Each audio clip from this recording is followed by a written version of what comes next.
iPhone 13 on us for every customer. Current, new, everyone. To show the love.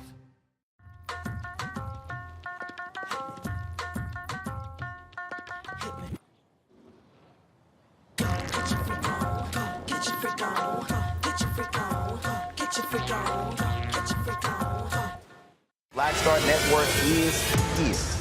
Oh, no punches! I'm real revolutionary right now. Support this man, Black Media. He makes sure that our stories are told.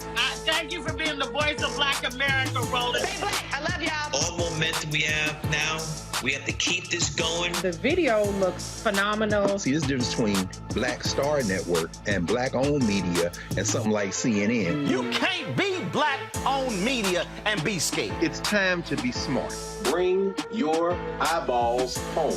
You dig?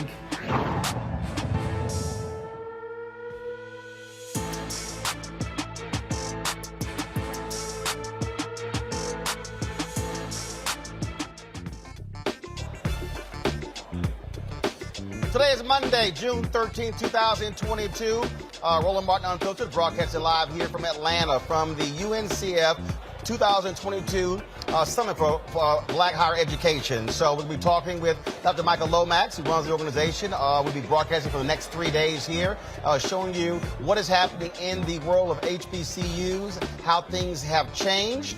We also talk about what's happening on the digital side of campuses going virtual in this post-COVID, well, still in the COVID world, but post-COVID world. We'll also talk about the January 6th committee today. We told y'all Donald Trump was a grifter, right? Now the committee said that they raised $250 million for a committee that didn't exist. We'll show you what happened at today's hearing. Also, there is a gun resolution, a compromise in the United States Senate.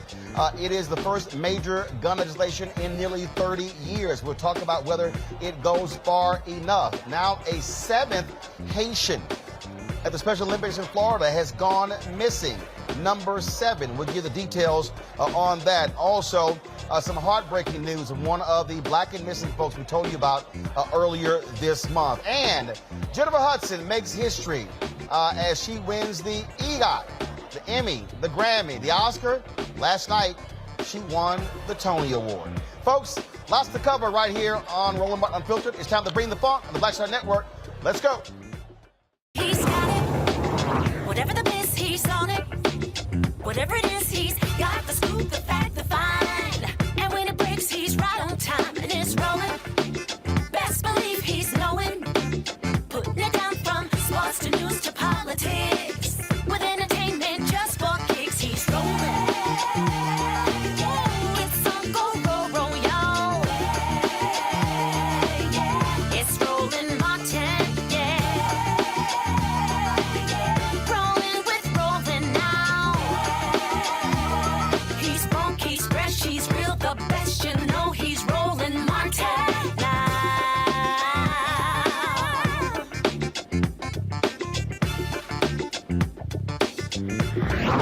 Martin! Please. All right, folks, we are here in Atlanta for the UNCF 2022 Summit for Black Higher Education. A number of folks from all across the country are here meeting over the next 3 days to talk about various issues. It is a packed house.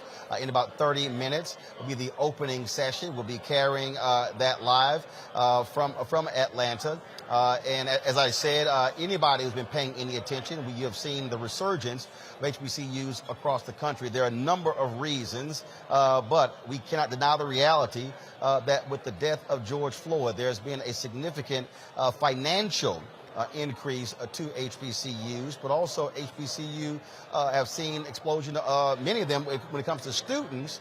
Many of you may have seen the New York Times story yesterday. Those of you who watched this show, you didn't read the New York Times. We've been trying to tell y'all that for the last 3 years, what's been going on. Somebody who's been very much involved in the middle of this is Dr. Michael Lomax, who is the CEO of the UNCF. Of course, as longtime resident here in Atlanta, so he knows this place real well. Dr. Lomax, good to see you. How you doing? Hey, welcome to my town, man. Yeah, indeed. I'm glad to have you here. Well, I see you, and you dressed appropriately. That's the seersucker you got going on? A little bit of seersucker, but, you know, I'm not wearing my, Hey, look. great white African attire as you are. I'm from Houston. I know how to dress in the heat. I know how to dress in the heat. So all these folks been complaining about how hot it is. I'm like, y'all, this is a spring day. This isn't a big deal. This is good weather down here. Indeed, indeed. Let's talk about this summit. This is an annual gathering of the UNCF? Well, it is an interrupted annual gathering of UNCF. You know, we haven't been able to convene our community in 2 years. And there's a lot of pent-up demand, and there's a lot of new news. You know, there's a lot that has been happening. You know, if you were to wind the clock back to 2000, to March, when everything shut down and the pandemic... 2020. 2020, right. And the pandemic was the news of the day.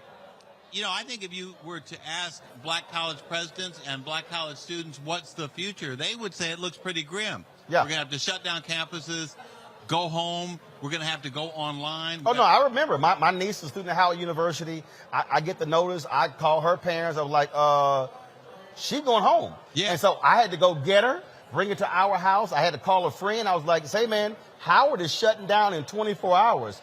He was like, what? I said, you need to come get your daughter. I mean, so people, they didn't know what was going on. Then it was like, well, classes come back in the fall. She came back to our house in the fall. She went to school at our house. I'm like, because they couldn't go to class. Yeah. Well, and that's right. I mean, we had a crisis, UNCF and black colleges got together and we said, what do we do to manage our way through this crisis? How do we stabilize our institutions and actually the academic experience of our students, because it was totally disrupted. Right. Your niece had someplace to go. She had someplace to go where there was Wi-Fi. Right.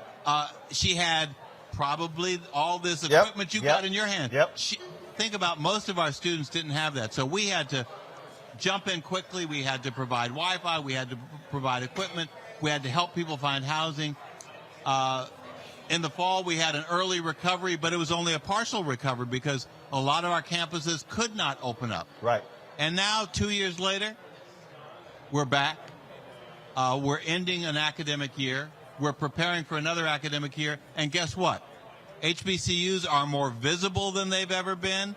They are attracting a new generation of students. They are attracting a new generation of philanthropy.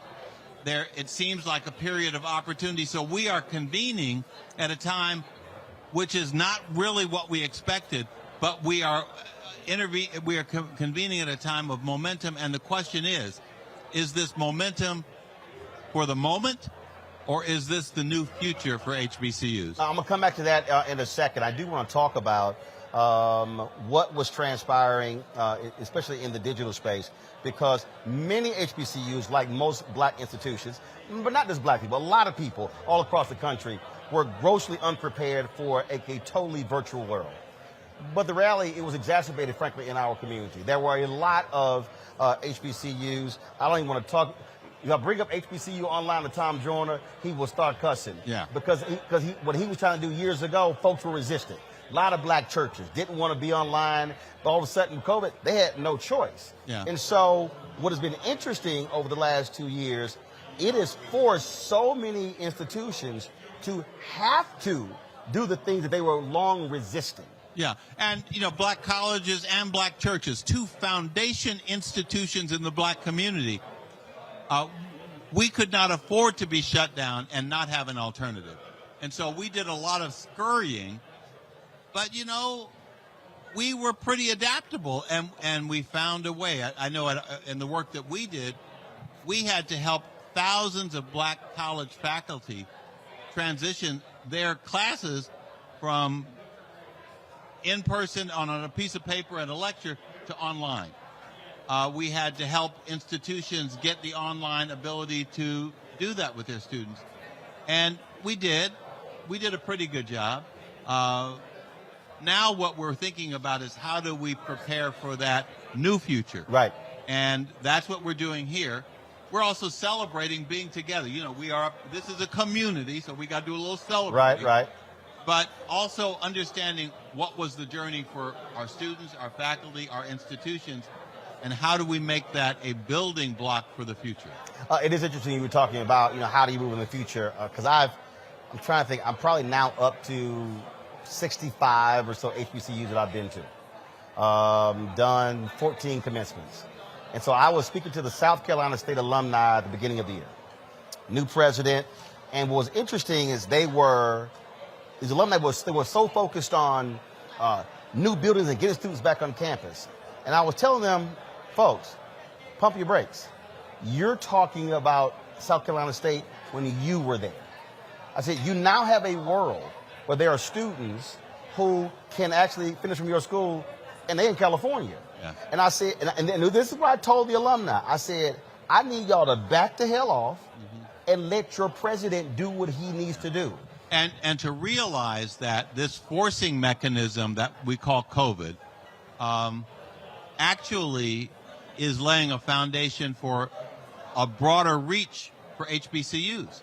I mean, the fact that today, there are so many of those students who want their HBCU experience in person and on campus, yet there are also a bunch of people whose lives have been disrupted and they don't want to disrupt their education. But they also financially can't necessarily afford to go. So they want to go, hey, where my mom or dad went, but the travel, all those things that go along with it. And so it's just creating a new way for them to still participate. And so what I'm saying to my colleagues in HBCU land is we've got to make sure that we don't squander this crisis. There you go. That we really build on it. What did it tell us about who wants to be a part of our community and how we reach them and give them their piece of it? And so a lot of our institutions now, yes, they are bringing students back in person, but they're also going hybrid. Right. And they are, yes, reaching out to bring more students. And getting creative in the process of their teaching. And getting creative and extending their brand. You know, Spelman College has created an adult learning program which is giving a bunch of black women who already have degrees an opportunity to have a Spelman experience. And how are they having that? They're having it online. Well, Morehouse said that if you had not finished, if you had X number of credits and you were looking to finish, they allow for them to finish at Morehouse those last 2 years. Now, let's just pause for a moment and remember what it was like back in the day when you had to show up, take that course, and we weren't flexible. And so we've learned. Well, you being nice, you saying weren't flexible. Well, no, extremely resistant. Resistant. and I think we're gonna benefit from that. And we're going to give this experience to others. And I want to say, but I do want to lift up some real heroes and sheroes during this period. The first group I want to lift up is the students who didn't give up. Right. And that they have persisted. We've seen them having the opportunity this year for a graduation on their campuses. Think about, my grandson is a rising junior at Morehouse. So think what happened to him. He didn't have a senior year of high school. His freshman year was at my house. And his sophomore year, he's finally gotten to live on campus. Right. But he hasn't been on the Spelman campus because he doesn't have a class over there, so he's not allowed on it because they've had to be so protected. Right. Yet he is making satisfactory academic progress, and he's going to graduate in 4 years. I want to lift up those students because they've been incredible. I want to lift up the faculty who have stuck with our institutions and are now they're virtual faculty and in-person faculty. And I want to lift up the college leaders who have fought for black colleges over the last 2 years. And our black colleges are today, Roland, in stronger financial position because of the work that we did in Washington, D.C., getting loan forgiveness to the institution. $1.6 billion. $1.6 billion, getting funding out of the funds that came to our COVID institutions.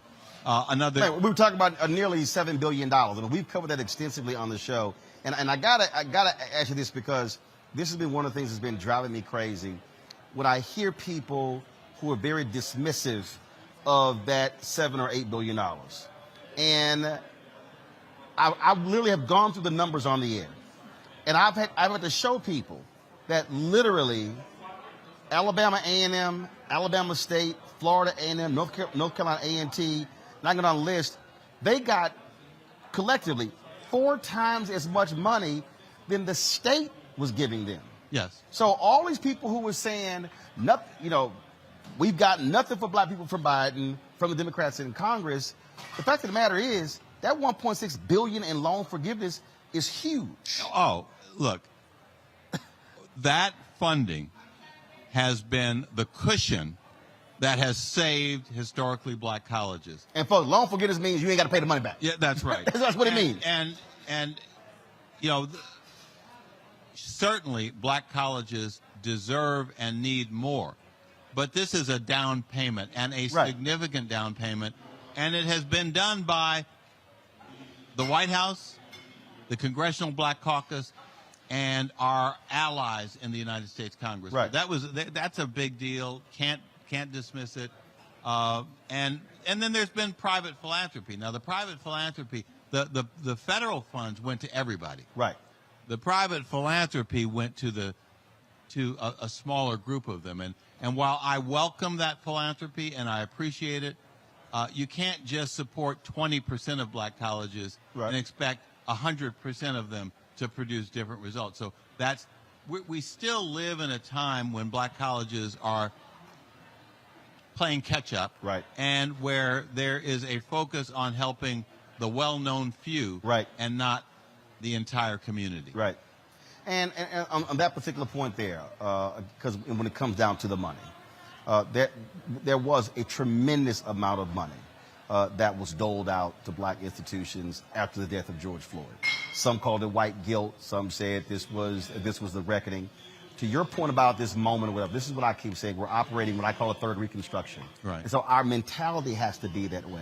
That we can't just be, okay, let's be satisfied for the last 2 years. Say, no. We've got to have this focus for the next 10 to 15, 20 years, what I call sustained investment. Yes. You know, the point you made about, you listed those black public institutions. Yes, they got 4 times the amount from the federal government than they'd been getting from the state. But the states were still underfunding them and have been doing that for 100 years. Yep. So 2 years don't make up for 100 years. Precisely. Well, look, I know you have, I got it. You got to give me the rap 3 times.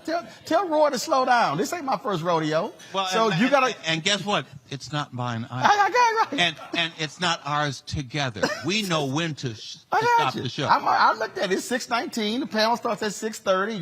You're gonna be sitting there with the conversation. We'll be carrying some of it live. We'll be chatting again. But we're certainly. But let me just say this: the most important things we're doing here are 2. We're bringing the community together, and we've got you here to amplify it across the country. So I want to thank you, Roland Martin, because you have been the voice of black colleges. You've been an advocate for our students, our faculty, and our institutions, and you are always unfiltered and telling it right. That's the only way. Well, look, so what's going to be happening, we're going to be, you have the panel inside, we're going to be cutting in and out, but we're going to be then restreaming the entire session. For everybody who's watching, the plenary sessions begin tomorrow, so we'll be actually live streaming all the sessions, all the plenary sessions tomorrow, as well as on Wednesday, and then the session on Thursday. And so you can watch those live. You can also watch the restream. You can also download the Black Star Network app. And so we'll be pushing that content out, and then also having, of course, all of our social media pages as well. So follow the UNCF on the social media platforms. Look for the hashtag UNCF Unite as well. And so, Michael Lomax, glad to be here. And so, time for you got to. My handlers are pulling me away. Yeah, I know. I mean, I was to my woosah. Tell Breathe over there. We good. Okay. It's just a short little walk into the ballroom. And I think I can manage. I think quickly. So. Thank you very Doc, much. I appreciate it. Thanks so much. Great to see you, Mark. I appreciate it. Folks, as I said, we're here in Atlanta at the UNCF Unite 2022 conference. And so we're going to talk about HBCUs with our panel. When we come back, we're going to take a break, and we'll be right back here. Roland Martin Unfiltered on the Black Star Network. Back in a moment. Verizon just gave us all a brand new iPhone 13. We've been customers for years. I thought new phones were for new customers. We got iPhone 13s too, switched to Verizon 2 minutes ago. Ours were busted, and we still got a shiny new one. Check it out. So wait, everybody gets the same great deal. I think that's the point. iPhone 13 on us for every customer. Current, new, everyone. On any unlimited plan, starting at just $35. All on the network more people rely on.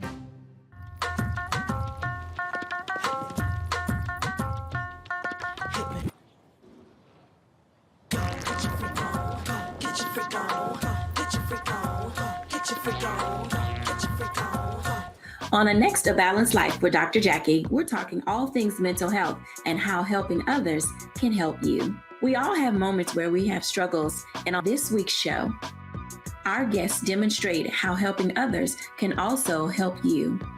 Why you should never stop giving and serving others on a next A Balanced Life here on Black Star Network. Love our new Alexa. It's a Buick. Yeah, Alexa. Buick. Alexa. It's a Buick. It's an Alexa. It's a Buick. It's an Alexa. Coach, that's a Buick. That's an Alexa. The Buick Enclave with available Alexa built-in. We're all impacted by the culture, whether we know it or not. From politics to music and entertainment, it's a huge part of our lives, and we're going to talk about it every day right here on The Culture with me, Faraji Muhammad, only on the Black Star Network. How about sushi? I just had sushi for lunch yesterday.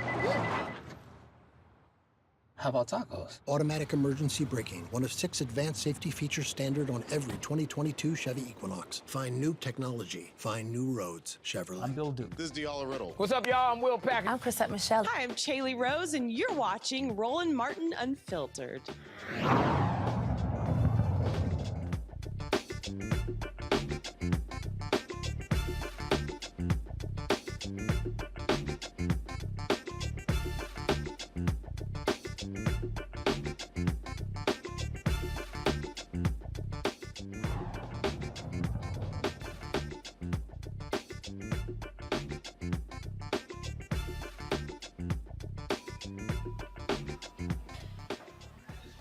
All right, folks, welcome back to Roland Martin Unfiltered, broadcasting from Atlanta from the UNCF Unite 2022 Summit for Black Higher Education. Glad to have all of you here. Let me introduce my panel for today's show. Dr. Julianne Mavo, she's the Dean of College of Ethics Studies, California State University, Los Angeles. Reverend Jeff Carr, founder of the Infinity Fellowship in Nashville, Tennessee. Dr. Jason Nichols, Senior Lecturer, African American Studies Department, University of Maryland, College Park. Julianne, I want to start with you. You, of course, former president of Bennett College. You heard what we talked about there with Michael Lomax. This moment that we're operating in, that there is a real resurgence, renewed focus on HBCUs. You have students who, many top students who are choosing to attend HBCUs over predominantly white institutions. You see what's happening in athletics. One of the top gymnasts who decides to go to an HBCU that's just starting a gymnastic program. You've got, of course, the #1 quarterback in the country, Travis Hunter, who chooses Jackson State over many of the Power 5 conferences. A couple of years ago, you're the #2 basketball player in the country who chose to attend Howard University. You've got Steph Curry, who's funding the renewed golf program at Howard University. And then you're seeing the push when a few years ago when Reverend Jackson was pushing Silicon Valley, he's pushing them to create partnerships with HBCUs. And so these things are happening. And so just from your vantage point as somebody who sat in that position of having to call folks like me to raise money to keep kids in school, just talk about this moment that we're in and how HBCUs should be taking advantage of it. You know, Roland, thank you for reminding me of those hard days. I'm sitting here now saying, shoot, I wish I could be a president now, as opposed to, you know, when I had to get my tin can out to get some of my students graduated. But it's a wonderful moment. So many of our young people, first of all, this generation of young people are far more self-aware and assertive about what they want. So they don't care that you can dangle Harvard in their face when they're thinking Howard.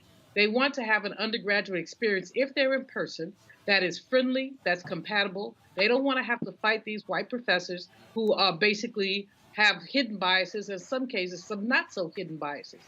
They don't want to go to, colleges that don't have the labs, which is why the contribution to Morgan State, $20 million from the, I guess it was the Jeff Bezos widow, that was just so very important. And the other large contributions. But as both you and Brother Lomax said in your interview, picking up a few is not the point. Let's fund HBCUs generally. HBCUs have been traditionally, systematically underfunded. AT&T, when you compare them to North Carolina State as an example, you look at a glaring difference in what the state does. We could see the same, this lawsuit was settled in Maryland, but the same kind of thing when you compare a Coppin to another college, and you can go state by state and see what's been done. So the resurgence, which is very exciting, it's a step in the right direction, but it's not enough. Of course, we applaud President Biden, and we've talked about this extensively on this program about the myths about he hasn't done enough. Certainly, he hasn't done enough about a lot of things, but in terms of HBCUs, he's kept some of his promises, and we have to celebrate that. I'll dog you when you're doing wrong, but when you're doing right, we got to give him a little hand clap and say thank you. The persons that Lomax lifted up are the most important, the students. The students have brought their technology, their energy, and they're forcing us as higher education administrators to be far more flexible. Jeff, you're there in Nashville, of course. Fisk University, Meharry Medical School, they are located there. Just your thoughts in terms of, again, the resources that we've seen that have come the way of HBCUs, but also what you're seeing from students, what you're seeing from when a Megan Thee Stallion decides to go back to college and she enrolls in Texas Southern University. TSU talked about the tremendous response that they received from students who themselves said, wait a minute, I can go back and finish my degree. Yes, absolutely. And I shout out Megan Thee Stallion for that choice. Although here in Nashville, I got to remind you that Texas Southern University is considered the other TSU. Here we call ourselves Tennessee State University in Big Blue Country. Look, I'm from Houston now. I'm from Houston now, so there's only going to be one TSU on this show. There sure Dr. is. From Dr. Glenda Glover, I love you, but yeah, but the elders here, we like to go back to 1920. You know, we like to take it back half a century before Houston saw an HBCU. But we understand because we're all part of the same family and tradition. And just like we are from the same family and tradition, we always have a right to joke like that because we're joking and making humor of good things. I'm a Tennessee State alum. My wife is a Fisk alum, so she is absolutely turning backflips, celebrating the fact that the top gymnast in the country is coming to her HBCU right up the street. So between Tennessee State, Fisk University, American Baptist College, Meharry Medical College, we can't minimize and we can't maximize the importance of these schools. Consider this. Those schools that I listed just now were the core of the civil rights movement that birthed the Diane Nashes, the C.T. Vivians, the Congressman John Lewises. All of them were college students here in a space that was for them, that poured into them, that developed leadership. And they walked down to Fifth Avenue, downtown Nashville, got hot coffee poured on them, got hoses put on them, got beaten with batons and pelted with bricks and mallets, and still hung in there because there was something that was given to them at an HBCU that provided them with the confidence to stand strong and tall, to think about the people 7 generations behind them and to think about the people 7 generations before them. That's the energy you get with an HBCU. I love what you and Dr. Lomax were saying. I think there's something that he said that we all have to pay attention to, and it adds to what former President Dr. Julianne said, and that is that we cannot squander the pandemic. So we can't squander what happened. We had an opportunity to bring the wagons home, to circle them back, to have a new opportunity to put a renewed focus on HBCUs and the safe spaces that they provide for people like us. Because aside from jobs, leadership is going to come from HBCUs. Inspiration is going to come for HBCUs. And I can say as a kid that got kicked out of high school, expelled, barely passed an ACT, that when I ended up on the campus of Tennessee State University, had it not been for that environment and the students and the faculty administration who looked in my eyes and told me that I could do whatever I wanted, eventually convincing me to believe them, I would not be sitting here with you great minds today. Jason, you're there at the University of Maryland. The governor of Maryland was forced to sign a nearly $500 million settlement when the 4 HBCUs or lawyers on behalf of the 4 HBCUs sued the state of Maryland because they said they allowed the state they allowed duplication to be created, thereby robbing those HBCUs of innovative programming. That whole issue of underfunded. A committee in Tennessee came out and said that the Tennessee State had been underfunded to the tune of at least $500 million. We had Dr. Alvin Chambers Jr. on the show, who successfully sued on behalf of the Mississippi colleges in a major multi-million-dollar settlement there as well. And I remember going down to North Carolina when they were having some HBCU battles, and I was actually pushing black state legislators there to work with lawyers and sue North Carolina. I really do think these state institutions, these state HBCUs, lawyers should be looking at filing similar suits like the one in Maryland, and granted, it was 13 years, like the one in Mississippi and other places, against these states for their historic underfunding of HBCUs. Yeah, I would agree. And you know, I'm going to tell just a really brief story, my story, and that is, and some people may be upset with me, but I initially wanted to go to Morehouse College. And when I visited, a lot of the students were telling me stories about how underfunded they were and how some of, you know, that it resulted in making it difficult to register for classes. And this is before we had online, you know, registration and things like that. And that kind of solidified my choice to stay here in the state of Maryland and to attend the University of Maryland. If we had equalized the funding, I think you'll see even more competition. You'll see even more students wanting to attend HBCUs. And, you know, they get that family environment, although I will argue that here at, you know, at my university, if you come to African American Studies, you get an HBCU experience on a PWI campus, and we will give you all the support, the kind of support that the Reverend was just talking about that he got at Tennessee State. But I will say that there has to be more equal funding. HBCUs historically get less revenue from tuition, so they need that extra funding in order to keep the lights on and to have everything that they need to be successful. And the state of Maryland essentially was robbing them, and finally that was handled in the courts. And you have to have that patience, as you pointed out, that it was a 13-year process. You know, we think things sometimes happen overnight. They don't. The Montgomery bus boycott was a year long. It wasn't overnight. So, but it's worth the fight so that our students, people, you know, Black people, will have more opportunities to be educated around other Black people. All right, folks, hold tight 1 second. A little bit later in the show, we're going to be talking to a couple of HBCU presidents, including one who stepped down after 16 years. We'll find out what Dr. Walter Kimbrough is going to be doing next, and so we'll do that. But coming up next, we're going to take a break. We'll come back. We'll talk about the first major gun legislation coming out of Congress in nearly 30 years.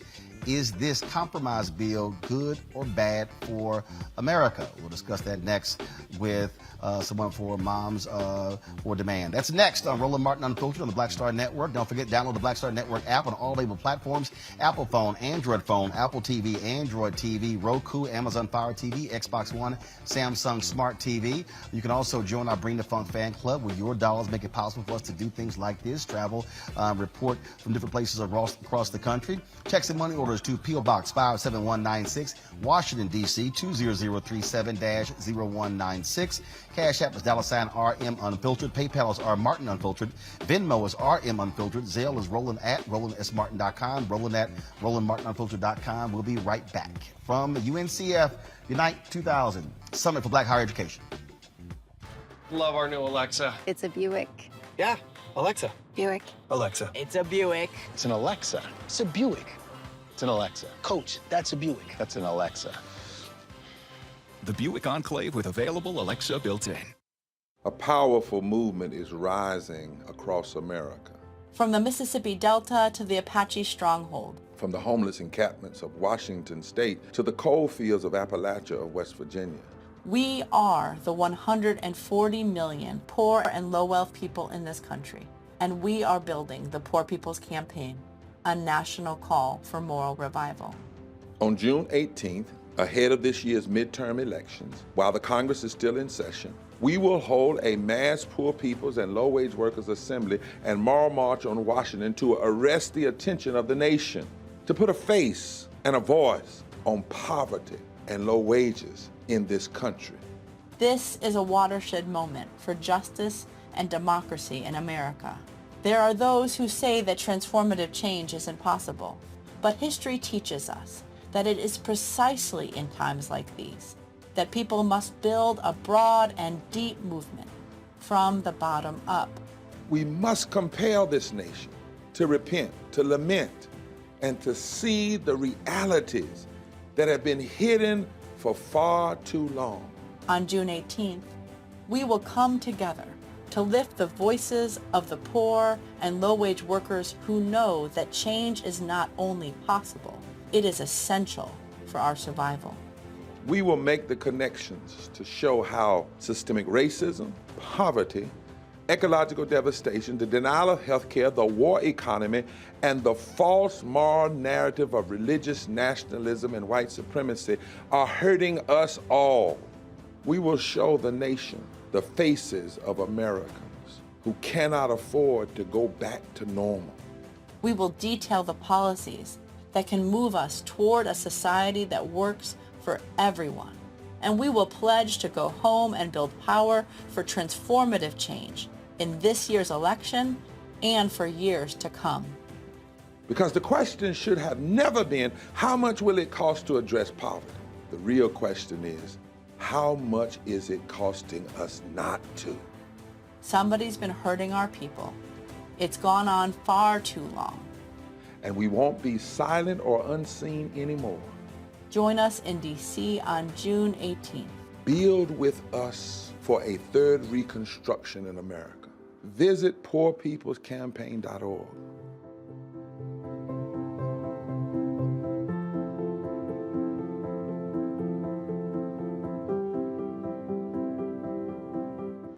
How about sushi? I just had sushi for lunch yesterday.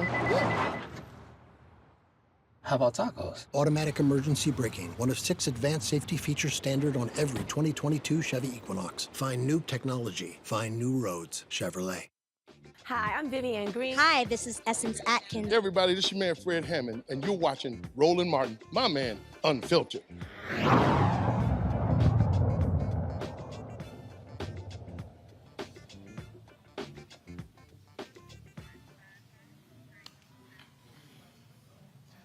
Hey folks, welcome back to Atlanta. This is a live look at the session in the main ballroom at the UNCF's Unite 2022 Summit for Black Higher Education. There's going to be a discussion in a little bit moment.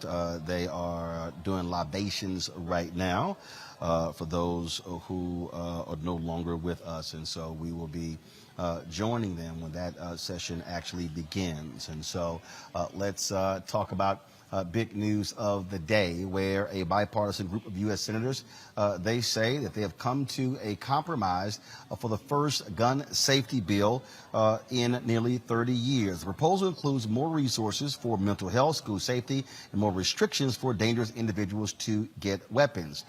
At least 10 Republican senators are in support, giving that's assuming all 50 Democrats support this legislation. Of course, joining us now is Melody McFadden. She's a volunteer for Moms Demand Action, an organization fighting for public safety measures that can protect people from gun violence.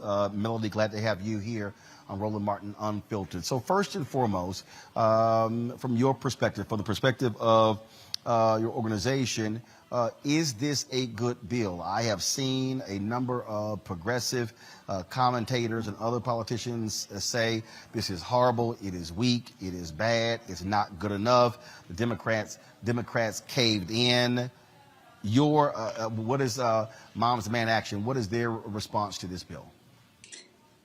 Our response is that this is a good first step after over 26 years of no action at all. So to take a step forward is a positive thing, and it will save lives if the Senate advances this bill and makes it law. So this is a good thing. One of the things that that I've heard, that this closes the dating loophole. Can you explain that? Yes, sir. And again, thank you for having me tonight. I'm so grateful to be with you. Our domestic violence survivors throughout the nation have been deeply affected by what we call the boyfriend loophole. The boyfriend loophole leaves an avenue open for someone that's convicted of domestic violence. Just because he's not the spouse or she's not the spouse, it still allows them to purchase a weapon and thereby have the opportunity to go back and kill a person that they're in a domestic violence dispute with, or to hurt them. So if this bill passes forward, the boyfriend loophole, as we call it, will be closed. A person that is under a domestic violence conviction will no longer have access to a weapon where they can go back and hurt their girlfriend or their boyfriend. It will not allow them, just because of their relationship status. A husband or a wife, if they were convicted of domestic violence, would not have that access, nor should a convicted boyfriend or girlfriend. And you talked about the First Step, and this is one of those things that I think about the First Step Act, and there are people who are saying, okay, when is the second, when is the third?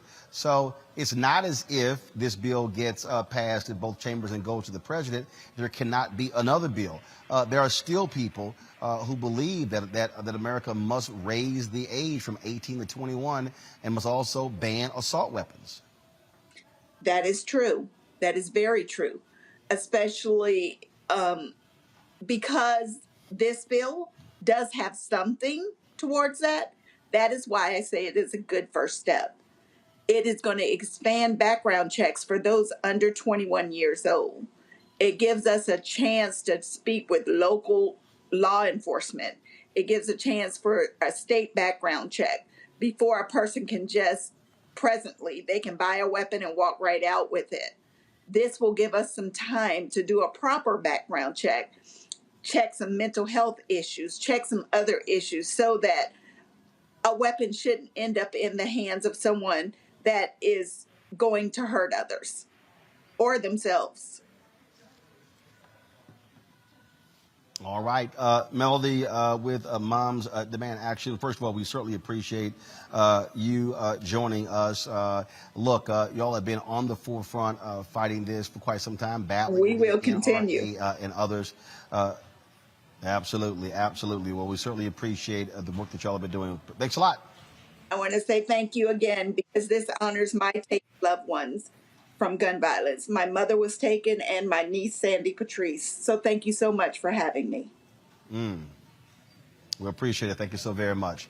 I want to bring in my panel right now, Jeff, Jason, and Julian. And Jeff, I'll start with you. You heard Melody say there that it is a good first step. Again, I've seen others deride this bill, blast it as being awful, as being weak. Democrats caved. But the reality is, and again, in talking with Moms Demand Action and other groups, they said, look, there are good things in the bill. And if they were able to get something versus nothing, that was most important. I think that's exactly what we're talking about here. We're talking about everything in context. There's an old African saying, and depending on which country you're in, it's either how do you eat the elephant or how do you eat the rat? But the answer is one bite at a time. When we have rage, which has now become international rage around this issue of gun violence, if we do not find a way to provide steps forward to be successful, that rage leads to utter hopelessness, which manufactures more rage. So this bill is a step in the right direction. I think it's important to note that it's not going to be a be-all, end-all bill. No bill ever has. We have seen success in this country incrementally. That's not to say we're not going to reach the goal, which, in my opinion, from where I sit, is a full-out ban on assault weapons, period. But until we get to that space, we have to incrementally get what we can get. This bill has a number of notable sponsors. We see Lindsey Graham. His name is on this bill. We see Mitt Romney, whose name is on this bill. We also see Kristen Sinema, whose name is on this bill, and our good old friend Joe Manchin. So there's always that uneasiness when we see those names pop up, and we wonder whether it's going to have some teeth. But ask a person trying to take a steak down, it's better to have two teeth working on it than no teeth at all. So as we move toward getting the larger goal of this assault weapons ban, which is needed, this is a very important first step, and I hope we get to see this go through both houses with the correct number of senators needed to prevent the filibuster, and hopefully see this begin a journey toward removing the threat of gun violence in America. Jason, I've seen liberal commentators and others just call this awful and a waste of time. Your thoughts? I would disagree with them. And I understand that there are certainly other things that people wanted. I'm somebody who's pro-gun and pro-gun reform. I don't think those two things are mutually exclusive.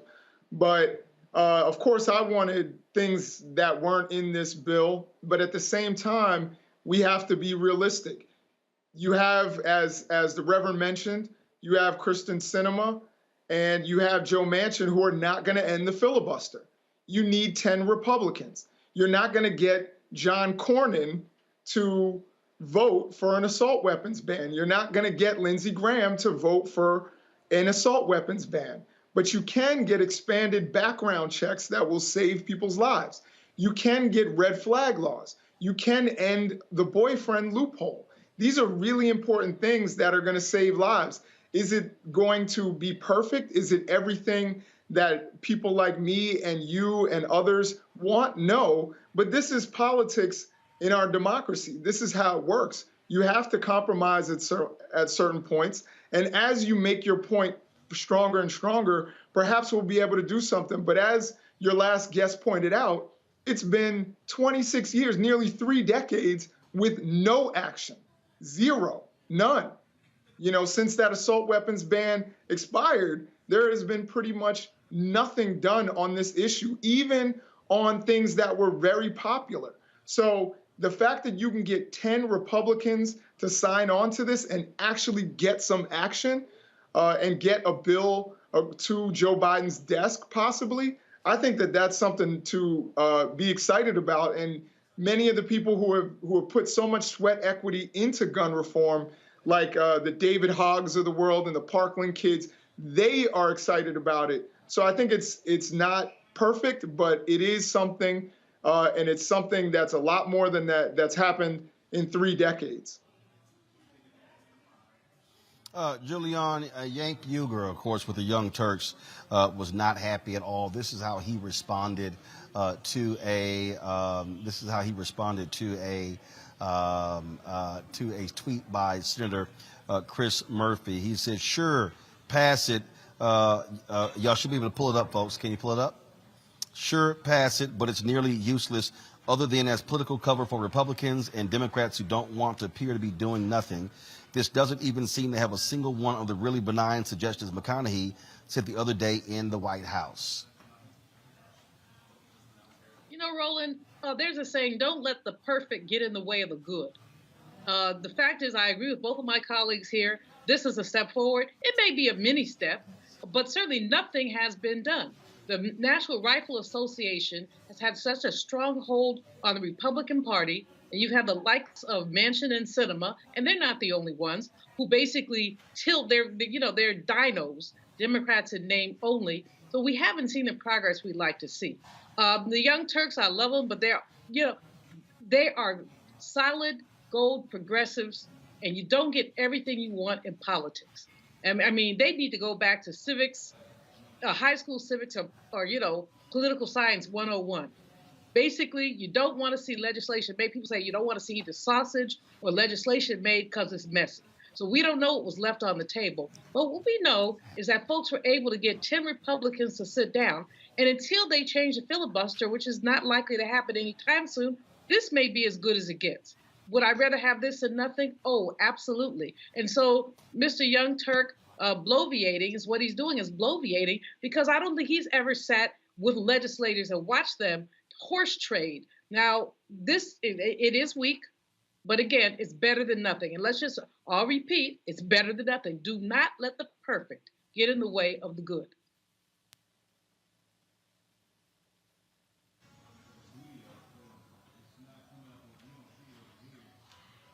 You don't see what? Alex, we're still up? Okay, all right then. So we momentarily lost the feed here, folks, and so glad we are back up. So y'all let me know what the heck happened there. Julian, finish your comment before I go to the break. Sure, all I was saying is don't let the perfect get in the way of the good. I agree with my colleagues. But I think we've got to move further, and we have to disempower the National Rifle Association that has a stranglehold on thinking, on simple thinking. These people do not think. With all these people died dead in a supermarket, in an elementary school, they still want to have business as usual. They need to be voted out yesterday. All right. Folks, hold tight 1 second. When we come back here from Atlanta at the UNCF's Unite 2022 Summit for Higher Education, Black Higher Education, we'll talk with the outgoing president of Dillard University, Dr. Walter Kimbrough, a good alpha man. And we'll also, of course, talk more about what's happening here at this summit. In addition, in the next hour, we'll talk about January 6th committee today. Eugene Goodman testified for the first time about what happened. He, of course, was a black cop who saved a lot of members' lives by redirecting those white domestic terrorists on January 6, 2021. We'll discuss all of that on Roland Martin Unfiltered right here on the Black Star Network. Back in a moment. iPhone 13 on us for every customer. Current, new, everyone. To show the love. How about sushi? I just had sushi for lunch yesterday. How about tacos? Automatic emergency braking, one of 6 advanced safety features standard on every 2022 Chevy Equinox. Find new technology. Find new roads. Chevrolet. On the next Black Table, with me, Greg Carr. An amazing conversation with one of the most important thinkers of the last century. If you've ever taken an African American Studies course, he is one of the pioneers that made it possible. We didn't come to UMass grateful to be there. We brought in people that were better than the white people that were there. Professor John H. Bracey Jr., historian, activist, prolific author, and amazing teacher. He joins us on the next Black Table, only on the Black Star Network. Love our new Alexa. It's a Buick. Yeah, Alexa. Buick. Alexa. It's a Buick. It's an Alexa. It's a Buick. It's an Alexa. Coach, that's a Buick. That's an Alexa. The Buick Enclave with available Alexa built-in. On the next Get Wealthy with me, Deborah Owens, America's Wealth Coach, you'll hear from Elizabeth Davis. She left a flourishing career in the construction industry to build her own business using her same skill sets. And oh, by the way, now a multi-million-dollar business. Every day I was looking at my numbers rather than looking at them weekly or monthly. When you're first starting your business, my recommendation is look at your numbers every day, because are they balancing out each day? If they're not balancing out for 3 days in a row, that means your week is going to be off. That's right here on Get Wealthy, only on Black Star Network.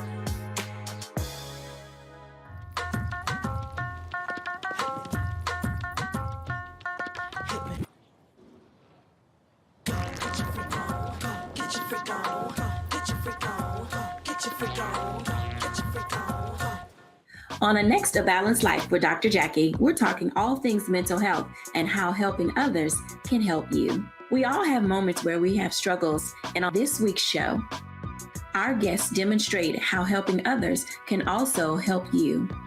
Why you should never stop giving and serving others on a next A Balanced Life here on Black Star Network. Hi, everybody. This is Jonathan Nelson. Hi, this is Cheryl Lee Ralph, and you are watching Roland Martin Unfiltered.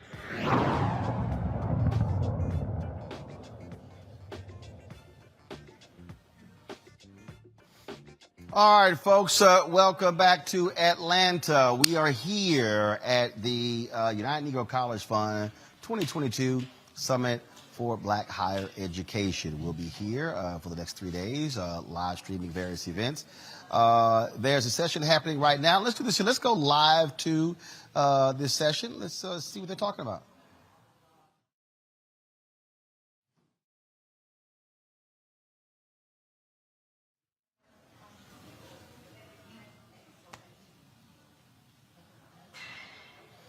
All right, so we're getting video. Y'all let me know what's happening. Let's.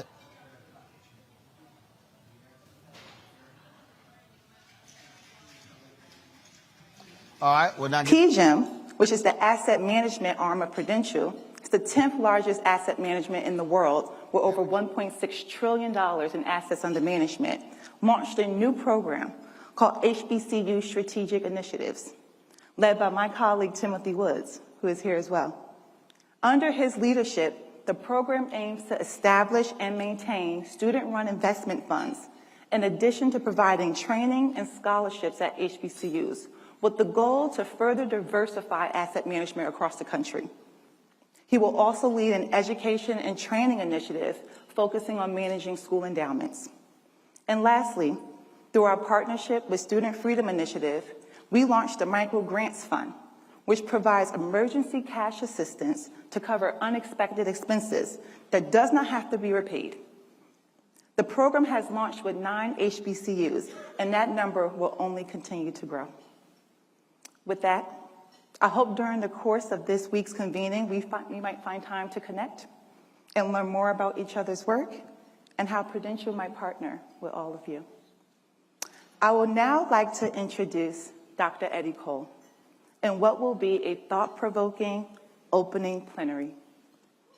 Eddie Cole, PhD, is an associate professor of higher education and history at UCLA. And he, of course, is going to be having a sit-down chat with Dr. Lomax, who will be carrying some of that as well. Right now, we're joined by the outgoing president of Dillard University. No, he wasn't bounced out. He decided to leave on his own. Dr. Walter Kimbrough. He was formerly the president at Philander Smith. 16 years as president? How long?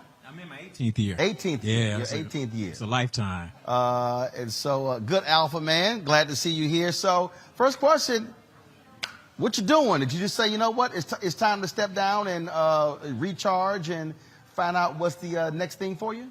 Yeah, so, I always tell people, blame it on me growing up United Methodist with this itinerant ministry. So 7.5 years at Philander, going into my 10th year at Dillard. And I think the pandemic gave everybody a chance to think about a lot of things. And for me, when I think about it, I'm 55, turned 55 this year. I'm 7 years younger than the average college president, but I spent a third of my life as a college president. So it's time to sort of think about what should I do next. So I had a conversation last summer with Janetta Cole, and she did the same thing at Spelman. Entering her 10th year, she said, I'm leaving. And, of course, she's a record-setting president at Spelman. And I called her and I said, why'd you make that decision? She said, Brother President, it's good for the institution, and it's good for you, too. And it's the way that she said it, it convicted me. I was like, yeah, do something else. You still got time to be creative. You can still stay in the HBCU space, but, like you, I'm a graduate of the University of Georgia. So there's opportunities in the predominantly white space as well. So I'm open to new opportunities.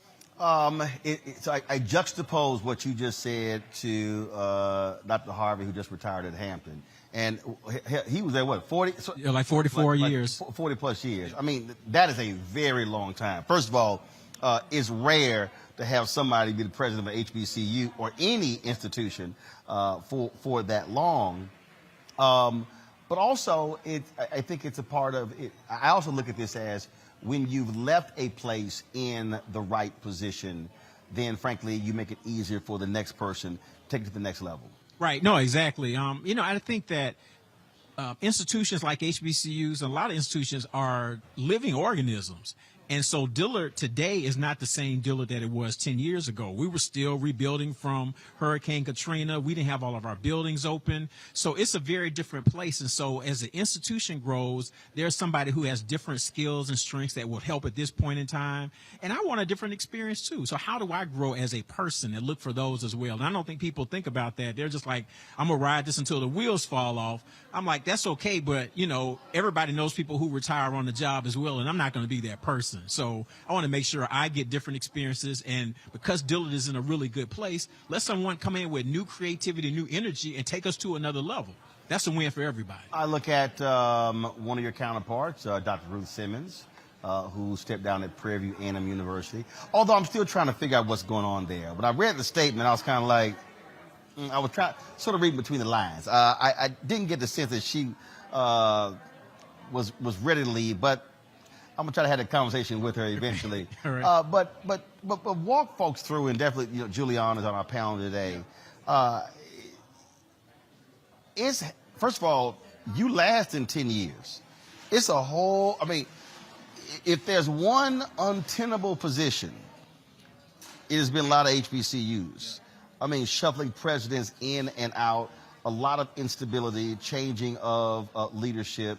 I mean, that is a detriment to any institution when you have that much turmoil. I've heard from HBCU presidents who said that the stress, the constant fundraising, battle with alumni and boards of trustees, some folks are like, you know what, I'm just not dealing with all of this. Yeah, no, it's so, you know, I've started to study to look at those 10 years, and for all college presidents, the 10 years have dropped. So I think the average now might be 6 years for all college presidents. For HBCUs, it was hovering around 4. So really, I mean, people get one contract, their first contract, 3, 4, 5 years, and they're done if they make it through that. So this is one of the, you know, it's just hard. I heard Cornel West say once, you know, that when you lead people who sometimes hate themselves, there's a cost that's wrought from you.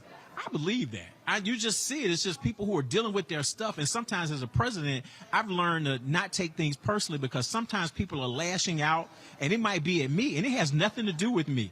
It's stuff going on. And when you start digging in those layers, you're dealing with hurt people. And so you got people who got issues at home. They got financial challenges, just being black in America, all those things. And you lead that group. It's a hard job. I've said this, and I tick some folks off. And first of all, I've ticked some people off for a very long time. I don't really care, because actually, before I ask that, before I talk about that, here's one of the things that does bother me. And I want to, because you said it, so you went to Georgia, and I do believe this is a problem in the HBCU world, where there is this attitude or distrust of folk who are black who didn't go to HBCUs. And in some ways, there's a level of HBCU shaming, where you have, first of all, you got some black folks who look down on folks with HBCUs, but then you got some HBCU people who question one's blackness. I even when I had the Fort Worth Star-Telegram, Valerie Hill, and I busted Valerie out in person on this here. When we first met, we were around the photographer's pen, and someone introduced me to her, and she says, "Oh, this is the brother who knew who he was with the Texas A&M." I was like, "I don't know who the hell you think you talking to." And I said, "Baby, I grew up in a black neighborhood with a black family, went to a black church, black elementary school, black middle school, black high school." I said, "I think by the time I got to college, I knew I was black." I said, "So you might want to back up." And I've had to deal with people on that. And what I've said is, how are you gonna fight folk who believe in helping black folks, but you're holding against them because they didn't go to an HBCU institution? I want knowledgeable folks, regardless of where they come from, to help. Right. No, exactly. So my wife and I talk about this. We think, and she, the HBCU graduate, Talladega College, we always say that people at HBCUs might not trust you unless you have 2 of the 3 sort of silos of blackness. HBCU graduate, black church, black fraternity sorority. So I got 2 of the 3. You got to throw black spouse in there, because some folk get right.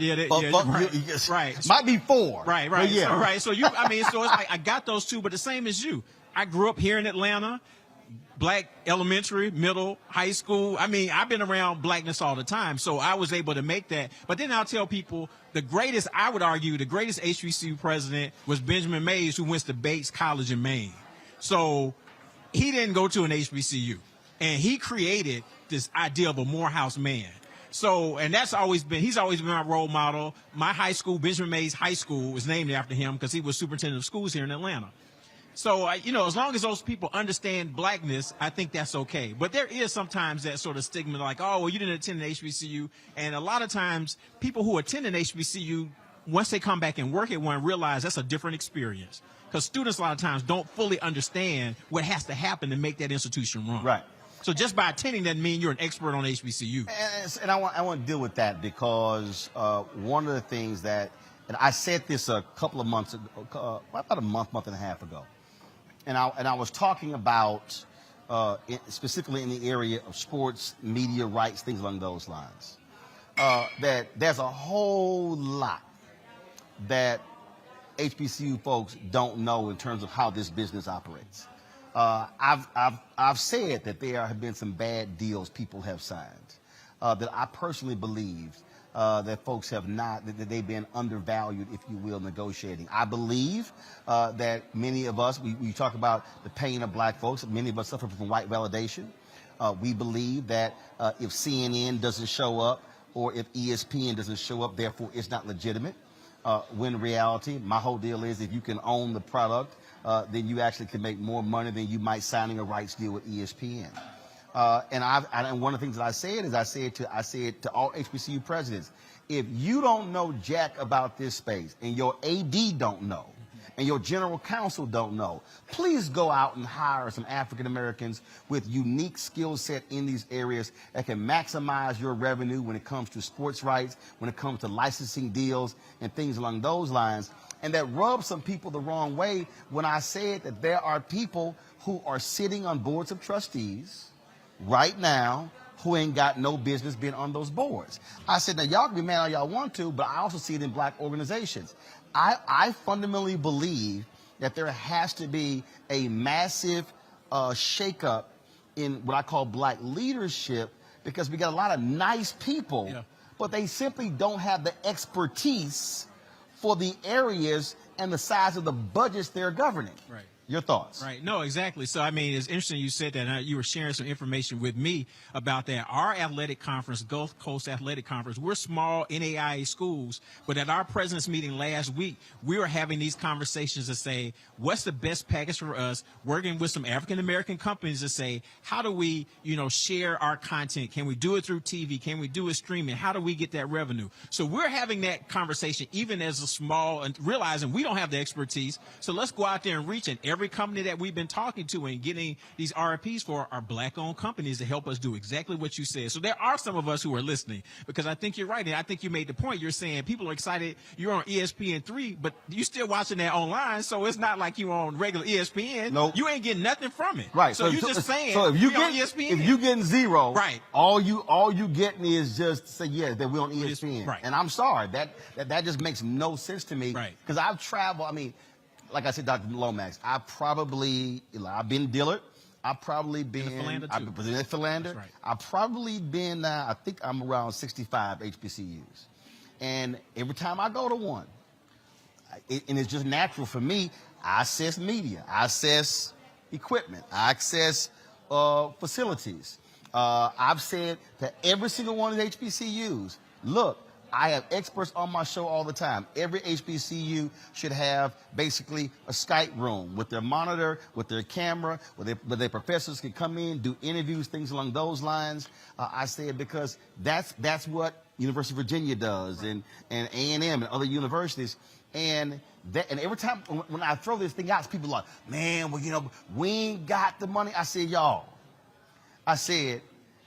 we do stuff with this show. And we did a broadcast, and the cast from NBC were like, damn, we were watching that march y'all covered. How in the hell y'all look that good? Y'all had 3 people. But when you know what you're doing, right, then you can make that thing pop. And so that's where, I'm always there. My whole deal is, don't lead with we can't, or we ain't got this, or well, no. Say, what's possible? Right. What's doable? What can we do within parameters of this budget? Right. No, I agree. And I think part of it is just making sure that we're getting our people to be out there, to be accessible. We got to understand that things operate in what I call, or journalists call, internet time. So, for example, if you send me a text and say, hey, I'm doing X, Y, and Z on the show, you're not going to wait for me for hours to respond to you, because you got to keep moving. So I'm going to text you and say, yeah, I'm good, or no, I can't do it. And sometimes we don't have that mindset. We want to run through and let me send this to this person. That you don't have time for all that. So we miss opportunities. Doc, I can't tell you how many people I've told that to, and I said, I can't do it today. How about Thursday? This gonna be a whole new story on Thursday. Right, it's a new cycle. Right. So we got to still keep learning that.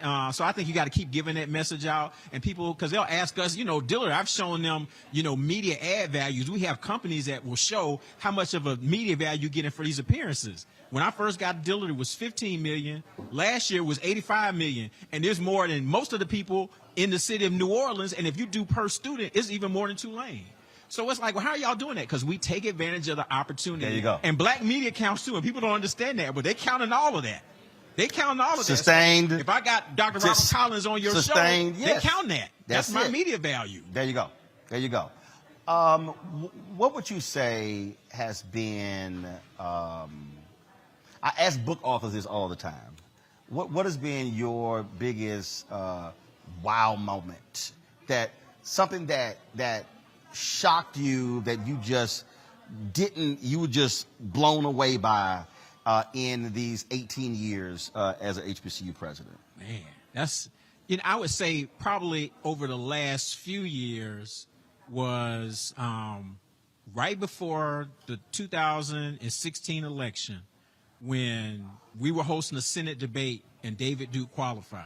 First of all, I was shocked that he qualified. Now, I think they still rigged the numbers because he had never polled above 3%. And the week before our debate, he gets to 3%, and then he drops right back down. So I think it was good TV. So I was like, but, the outrage that people had, and I kept telling people, we missed the sign that things were about to change in this country. So when you saw Trump get elected, people were shocked. I was like, I wasn't shocked because I saw Duke pop up, and I don't think it was a signal. Yep. It was a signal. So that was just how people responded, and people, got in their feelings and wanted us to shut things down. And we didn't want to be activists and say, well, how do we prevent those things from happening? We just want to holler and scream and say, well, don't let him speak on campus. Well, that's not doing nothing. You got to get out there and do some other things. You got to vote. You got to do these things. And we didn't want to do that. We just want to complain. So that was a shock for me to watch. But once I look back on it, I was like, oh, that was a sign that everybody missed, that this Trump thing is about to happen.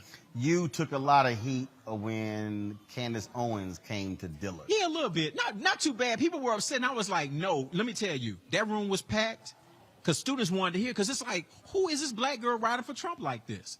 And it's like, y'all need to learn how to make arguments with some of these folks. I think that was a value for me. It's like, how do you study and listen to some of the nonsense she's saying? And it sounds good. She can make it sound good, but she don't have her facts right. But y'all got to learn how to be able to deal with the facts. I think that the issue now, listen to Bill Barr today, Trump has created this environment where people are not interested in facts. No. I got people telling me stuff about HBCUs, and I'm like, I've been a president for 18 years. Right. They can't even spell HBCU, and they telling me my facts are wrong and Trump is right.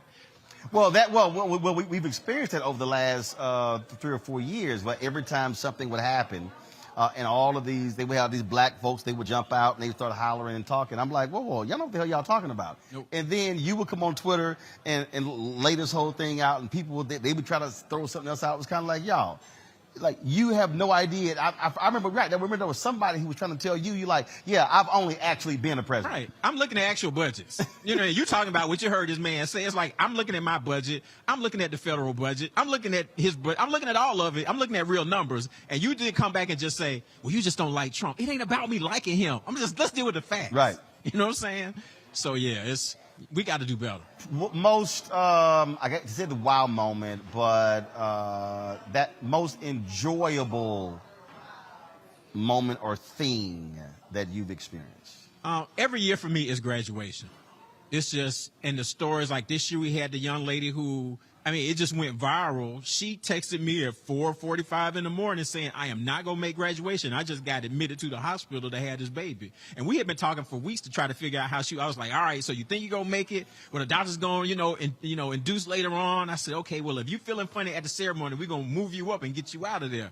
So she didn't make it to the ceremony. So I was like, all right, well, give me your schedule. My wife and I went down the next day, gave her degree. And it was all over everything. People just shocked. I was like, this is what I would do for any student. That's just, so it's somebody like her, or it's when we gave Garrett Morris, who was a Dillard grad, honorary degree. That's one of my favorite Dillard pictures because he's just leaning on me, just bawling. And it was just, like, this guy is over generations. Older alums know him for Saturday Night Live, me for Jamie Foxx and Martin. He's on Two Broke Girls. He's just this long career. But to see him on that stage with these big tears because he's getting this honorary degree is something I'll never forget. That story absolutely did go viral. And now, so I got to ask you this here. There are some presidents who cannot stand the students who come on the stage dancing or doing something.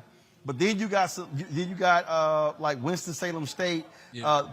He encourages it. His whole deal is like, look, this y'all day. Right. Where do you come down on that? So it doesn't really bother me. I remember when I was at Albany State, we used to laugh. I was a VP down there, and the VP, she would say, graduation is a dignified ceremony. As soon as she finished that, the air horn started going off. We were like, Dr. Brown, get us up. It's not going to happen. So it's like, and ours having at Dillard, you got a couple who will do it. It hadn't been just excessive. So it's cool. I'm just like, don't slip, because if you fall and hurt yourself, I'm clowning you. And it was like somebody this year when the schools fell. I'm like, see, you never going to live that down. Right. So be careful. Right. You're going to be a meme forever. Forever. Right, forever. So just make sure that they can get slick up there. Don't fall, because if you do, I'm laughing. All right, so, okay, this is the last question, and I know I got my Poor People's Campaign guest. I'm over time, so just hold on. Last question, and I know you can't say me, because I didn't do Philander or Dillard when you were president. But the best, now you know I would have killed it. Ask the other 14 HBCUs. But anyway. So, I always have you, though, because every That's time you're right. on campus, you kill it. I'm just saying, I know. Like I said, after the David Duke thing and things are going crazy, I was like, who can make sense of this? It was you. So you came in after, so I'm like, definitely, I understand that. Your best, at all your commencements, absolute best commencement speaker. I don't know. It's a hard, people would go between Denzel and Michelle Obama. Denzel's is going viral. It's the second most watched ever. He was great.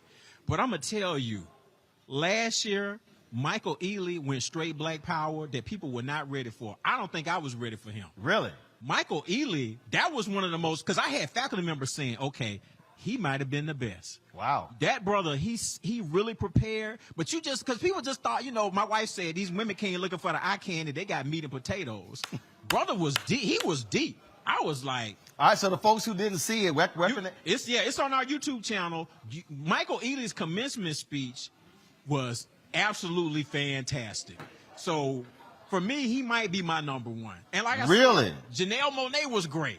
Chance the Rapper, we've had some great ones, but that Michael Ealy, he caught everybody off guard.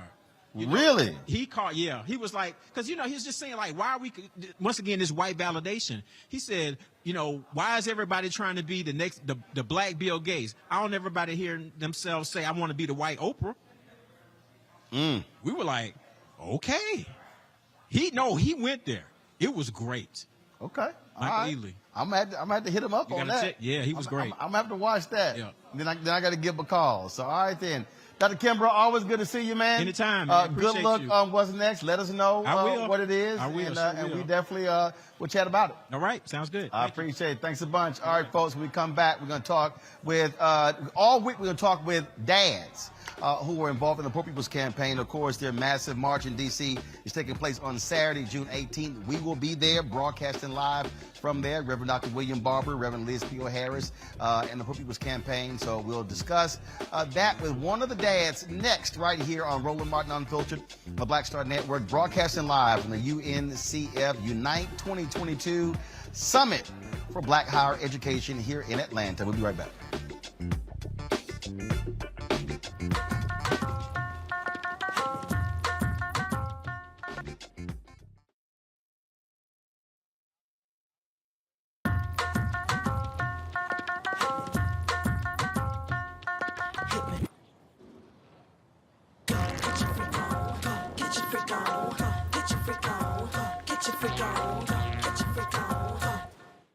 A powerful movement is rising across America. From the Mississippi Delta to the Apache stronghold. From the homeless encampments of Washington State to the coal fields of Appalachia of West Virginia. We are the 140 million poor and low-wealth people in this country, and we are building the Poor People's Campaign, a national call for moral revival. On June 18th, ahead of this year's midterm elections, while the Congress is still in session, we will hold a mass poor people's and low-wage workers assembly and moral march on Washington to arrest the attention of the nation, to put a face and a voice on poverty and low wages in this country. This is a watershed moment for justice and democracy in America. There are those who say that transformative change is impossible, but history teaches us that it is precisely in times like these that people must build a broad and deep movement from the bottom up. We must compel this nation to repent, to lament, and to see the realities that have been hidden for far too long. On June 18th, we will come together to lift the voices of the poor and low-wage workers who know that change is not only possible, it is essential for our survival. We will make the connections to show how systemic racism, poverty, ecological devastation, the denial of health care, the war economy, and the false moral narrative of religious nationalism and white supremacy are hurting us all. We will show the nation the faces of Americans who cannot afford to go back to normal. We will detail the policies that can move us toward a society that works for everyone. And we will pledge to go home and build power for transformative change in this year's election and for years to come. Because the question should have never been, how much will it cost to address poverty? The real question is, how much is it costing us not to? Somebody's been hurting our people. It's gone on far too long. And we won't be silent or unseen anymore. Join us in D.C. on June 18th. Build with us for a third reconstruction in America. Visit poorpeoplescampaign.org.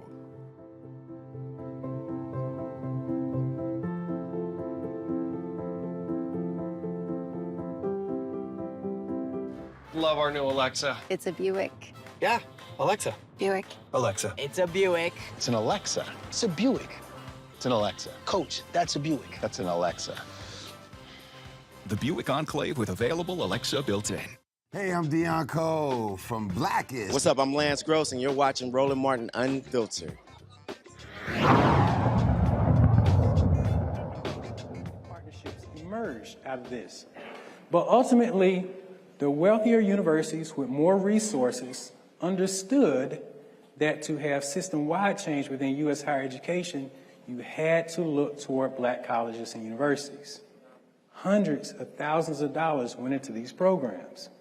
This is so critical to how we even make sense and even think about affirmative action today, because these partnerships were so critical, all right?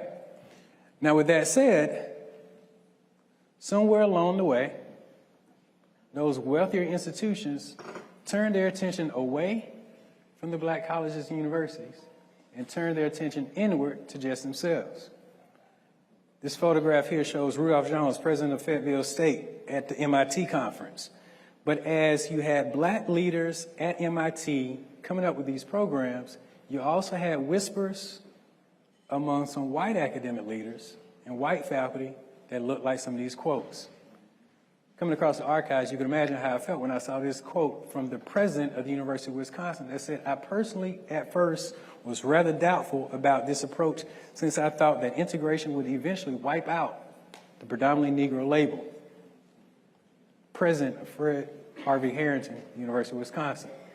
Professor Sheldon Judson at Princeton disagreed with the partnerships in general, saying, quote, "I don't see any compelling reason to justify the continuance of Negro colleges. My feeling is that effort should be toward non-segregated rather than segregated institutions." You see, ultimately, these partnerships failed quickly on the same robust level that they were initially planned to be. Because by the late 1960s, officials at Tuskegee were sending letters to University of Michigan officials asking questions about what had failed and what was going wrong and why the University of Michigan had not come through on some of its promises with regards to these programs.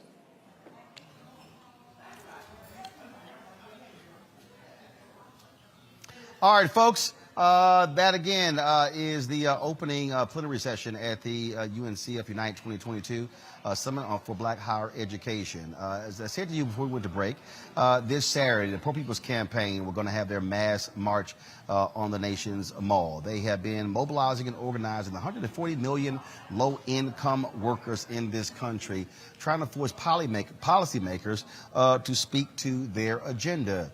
Stuart Acuff is one of the folks who has been out on the front lines using his voice to speak to others on this very issue. Stuart is the father of two, retired union leader, community organizer for more than 40 years. He joins us from Jefferson County, West Virginia. Stuart, glad to have you here. One of the things that Reverend Barber is consistently talking about regarding the Poor People's Campaign, which was really what Dr. King laid out when he originated this idea, was that this had to be a multi-racial coalition. That whether you were white, whether you were black, whether you were Latino, whether you were Asian, Native American, if you broke, you broke. Yes, absolutely. Ultimately, until we resolve economic justice, every other kind of justice we resolve is inadequate, is incomplete until we resolve the question of economic justice. Dr. King understood that, and he understood that there's power in our numbers, and when we pull all of our numbers together, we can win.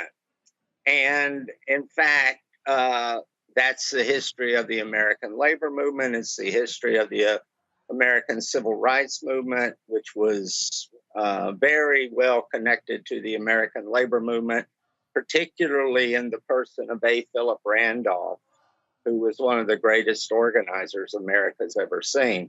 And so I think Bishop William Barber and Reverend Dr. Liz Theo-Harris, they understand it as well. It's not just a sentimental reach back to Dr. King. It's rather picking up the cross that Dr. King was carrying when he was murdered, and pulling it forward across America, across all our people, all our races, all our genders, all our ethnicities, all our languages, everything that could divide us. And this, one could argue, is the most noble task of humanity, is to unite the victims of oppression. Have you been surprised at the reluctance of the Biden White House to meet with not only leaders of the Poor People's Campaign, but also affected workers? Reverend Barber and Reverend Harris have said, look, you can't just meet with us. You got to meet with actually affected workers. And this administration has just simply been unwilling to set that meeting and make it happen. Well, yes, and it's sad, and it's wrong, and it's foolish. I'm a big supporter of the president. I was a Bernie supporter, but I watched what Southern African Americans did and said, and they led the country in Biden's direction. And but Biden brought with him a whole circle of old sort of status quo corporate Democrats. And I can imagine that circle around him saying, well, why would you want to do that? And you would just, you'll just antagonize Joe Manchin. And we've got to have Joe Manchin, and Bishop Barber's been after Joe Manchin. Well, hell, Joe Manchin's the problem.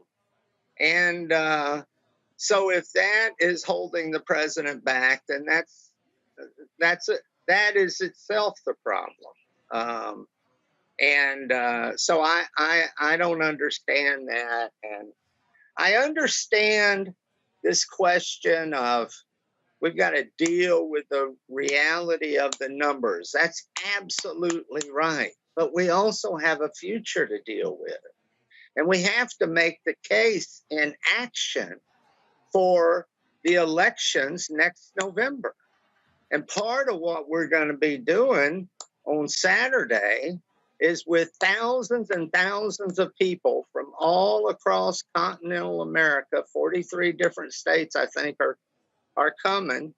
And we're not the usual suspects. In many of our cases, we're the downtrodden, we're the poor, we're the outcast in many cases. But we're coming to provide a different vision for the election in November. We're coming to say, this is what we intend to talk about. And this is what we're going to talk about when we're on the street campaigning. And we expect you to take up each one of these issues, from ecological devastation, including environmental racism that we're dealing with here in this all across West Virginia, but right now with a foreign corporation called Rockwool that is literally poisoning our county. You know, 30% of the people in West Virginia don't have tap water they can drink out of. We have an environmental crisis in West Virginia. We've got a human rights crisis in West Virginia. We've got a workers' rights crisis in West Virginia. We got a healthcare crisis in West Virginia. We got a poverty crisis in West Virginia. We got a heroin crisis in West Virginia, and the heroin crisis is because of all the other crises. And we have a crisis in racial justice. Questions from my panel. I'm going to start with you, Jason Nichols. Jason, what you got for Stuart? Thank you for being with us, Stuart. I have a question about some of the things that we've seen with movements in the past, even the civil rights movement, is that other points of dispute, whether it's sexism or anti-LGBT sentiments, sometimes creep up into the movement and poison it from the inside. And when I talk to people about economic issues, oftentimes the issue of immigration comes up. And I'm wondering if you guys have seen that as a hurdle, where you have low-wage workers who maybe see competition with other low-wage workers based on their immigration status. And I don't know if you've seen that, but I was wondering if you have, and what your movement plans to do about it if that does creep in. Well, no, we haven't seen it as far as I'm aware. And we are very active in Arizona and California, and increasingly active in Texas and New Mexico, where you would be most likely to see that. In fact, there is a lot of unity between recent immigrants, not so recent immigrants, and Mexican Americans, or Tejano people, or Chicano people, Latino people who come from long families that were always in what we now call the United States. And I wouldn't want to speak for Latino people on this question, but it's what we all see when we're part of an oppressed group.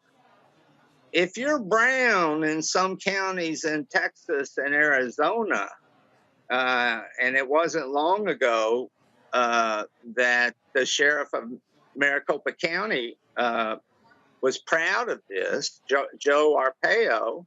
If you're brown in some counties in the United States, the Anglos, who are the law enforcement, don't care if your family goes back 1,000 years in that county or 2 days. You are lumped in with brown people, and that includes immigrants.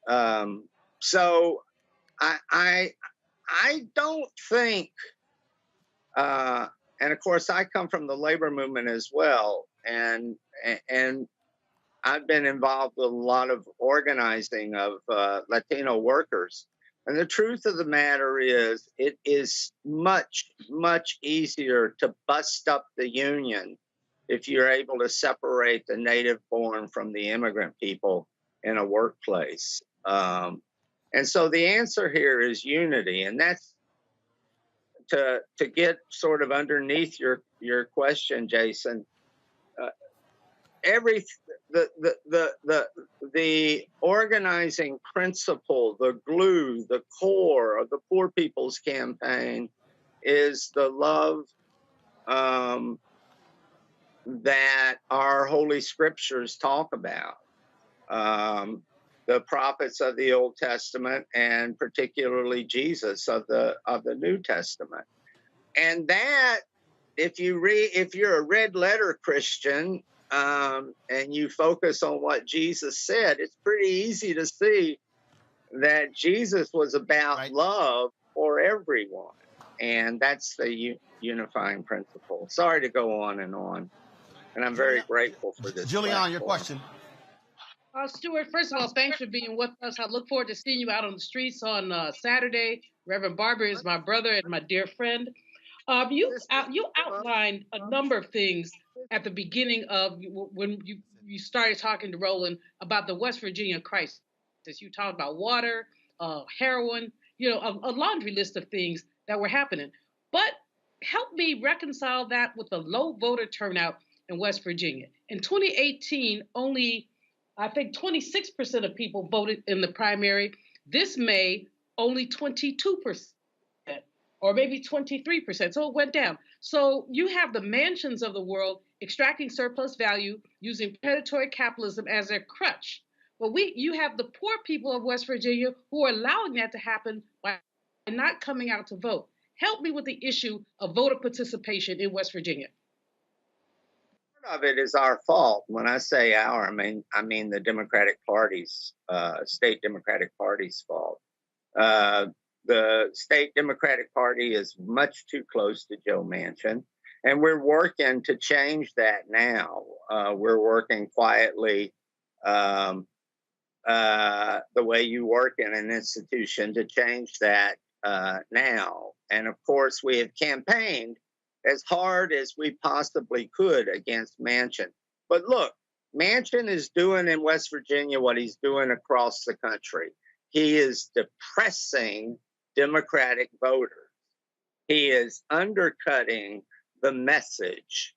He is saying, I by myself will not allow these changes that the people of America want. And so his love of the filibuster has had a serious effect. And I'm telling you, the president and the senior Democratic leadership needs to understand that they cannot see how deep the hurt is, the damage that Manchin is doing just by looking at the legislation that doesn't pass. He's not only causing despair, but he's also causing distrust. And of course, undermining the agenda and hurting the whole nation. So a lot of the problem is the party, which has been until recently owned by Manchin. And it's also, our state, for a lot of reasons, is not well organized at the grassroots. Of course, the United Mine Workers were a wonderful and powerful union and a powerful force for progress in the state. But there are very few underground coal mines left, and almost none of them are union anymore. And so we've lost that advocate for justice. And so, we work at it as we can, but we're building from our senior groups. We're building from our churches. We're building from our Quaker meetings. We're building from our NAACP chapters. We're building from where people who cherish the common good and believe as Woody Guthrie once said, there's only one definition of God in the Bible, and that is God is love. And so we're taking where people. Stuart, I'm running out of time. I got to go to Jeff, the Reverend Jeff Carr, with the final question. And so, Jeff, go ahead. Sure. Thanks, Stuart, for your work, man. Thanks for everything that you're putting out into the world. And thanks for just being on the ground. About 3 years before I was born, Dr. King got a Nobel Peace Prize, and he said, there's nothing new about poverty. What is new, however, is that we now have the resources to get rid of it. Dr. Jason did a good job of talking about how issues can get conflated. And when we talk about what Dr. Malveaux would call predatory capitalism, how do we, as we move towards seeing success in the poor people's movement, how do we keep success from being measured by predatory capitalism? In other words, rewarding a few people who eventually get the success and then them continuing to forget about the people at the bottom. How do we keep that from being mixed up as a measure of success for the movement? Well, that is. Stuart, I got about 60 seconds for a response before I got to go to a break. Go ahead. In a country that worships wealth and that rewards the worst amongst us with power and more wealth, that is the question. And we have to connect with one another and with the human spirit at a very basic level. We're all in this together. We are all either going to leave a healthy climate and earth to our kids and grandkids, or we're not. We all are going to have to answer for whether we love one another. And as Jesus said, we'll be judged by how we treated whatsoever we did unto the least of these, we did unto Jesus. What a blessing to be with y'all. Thank you so much. What an honor to be on. Stuart, I appreciate it. Malveaux. Thank you so much. Appreciate you. Stuart, I appreciate it. Thank you so very much. Folks, don't forget, Poor People's Campaign, their mass march taking place on Saturday, June 18th on the Mall in Washington. We'll be broadcasting that live right here on Roland Martin Unfiltered. Let's do this here. We're going to go right back into the main room for the fireside chat that's taking place right now. So let's dip in and hear some of that conversation. Are college presidents and have been college presidents and chancellors. But Dr. Warwick, there are a whole bunch more people in this audience who want to be. And so I'm wondering what you think the characteristics of a 21st century black college president must be, how that differs from some of those presidents you were looking at between 1940 and 1960, when, by the way, there were still institutions that were getting a black college president for the first time, including Fisk University, which didn't get their first black college president until the mid-1940s. Yes. Or, like Spelman College, which I think still had, didn't get their first black college president until Albert Manley, and I think Dr. Manley came in the 1950s, and didn't get their first black woman president until 2 presidents later. Yes. So, so what do you see as the characteristics that you think are really different for a black college president in the 21st century than they were in the 20th century? Yeah, that's a great closing question. Let me take a point of privilege and talk about some things that I think are the same, and then I'll say some things that are different. Okay. First thing that I think is the same, critical, based on history, is that it's for academic leaders, presidents, to understand history, right? You have to understand institutional history, but you also have to understand the social history of your institutions, right? Because our institutions do not operate within a vacuum. They're very much considered and connected to the local community. So when you understand the social history, you understand the community's history. When you understand the community's history, you understand the people's history, and then your leadership puts people first in making your decision instead of the institution first. That's historically true and applicable to today. Very good. You quick on your feet, Doc. Okay. But let me give you a difference for our current leaders and for our aspiring black college leaders. And it certainly has to do with technology and how fast you have to respond to the issues today compared to in the 1950s and 1960s. It's one thing for something to happen in the 1950s and 1960s and try to beat the evening edition of the news, right? You got a few hours to figure something out, or the next morning newspaper. Now, you're a tweet away from going viral when you're in a meeting and don't even know what's happening. And you've got to be able to be connected in a way and understanding of the way of how to respond quickly, but also with the same level of care that those presidents have had in the past. And that's a big challenge. But if you're not thinking about how to be quick on your feet, right? How to have a meaningful response that really puts what it means to lead a black college forward, but how do you do that in every variety of way that may come up, especially based on technology today? So if you're thinking about being a leader, aspiring to be a leader today, technology and how fast things move and how interconnected we all are is something that has to be in your forefront. And if the pandemic hasn't shown us anything over the past couple of years, it's just how interconnected and how impact we all are with each other. Well, that's a great answer.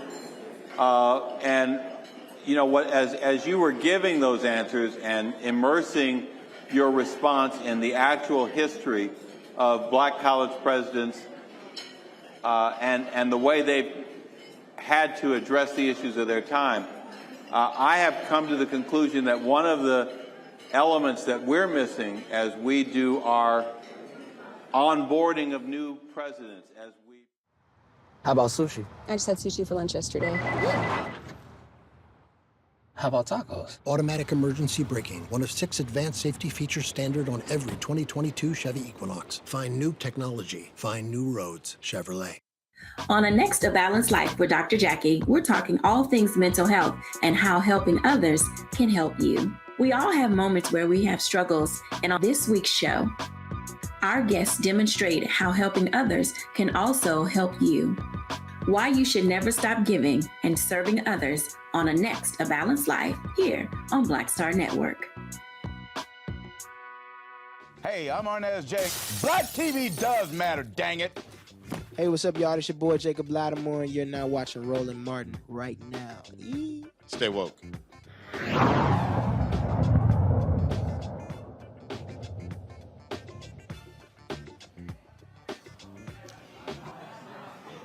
All right, folks, welcome back to Atlanta for the UNCF 2022 Unite Summit for Black Higher Education. We're joined right now by the president of St. Augustine's College in Raleigh, North Carolina, Dr. Christine Johnson McPhail. Glad to have you here. Fairly new in the seat. Just hold up a little bit. Delighted to be here, and I've been in the seat about 14 months now. So when President Biden came to North Carolina A&T, he talked about the amount of money that various HBCUs had gotten, and it wasn't just public institutions, it was private schools as well. I was talking to Dr. Michael Lomax and Dr. Walter Kimber about this, and so how did y'all get through that COVID period and the difficulties that many universities were facing? It was definitely a challenging time for St. Augustine's University, as it was with our sister institutions as well. But we also viewed it as an opportunity for us to take a look at how we delivered our services and our teaching and learning environment for students.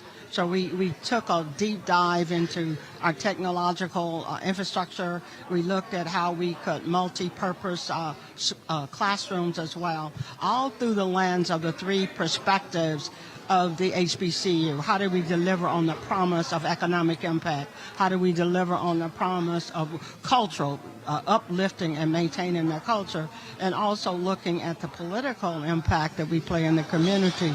So we went into our strong spots.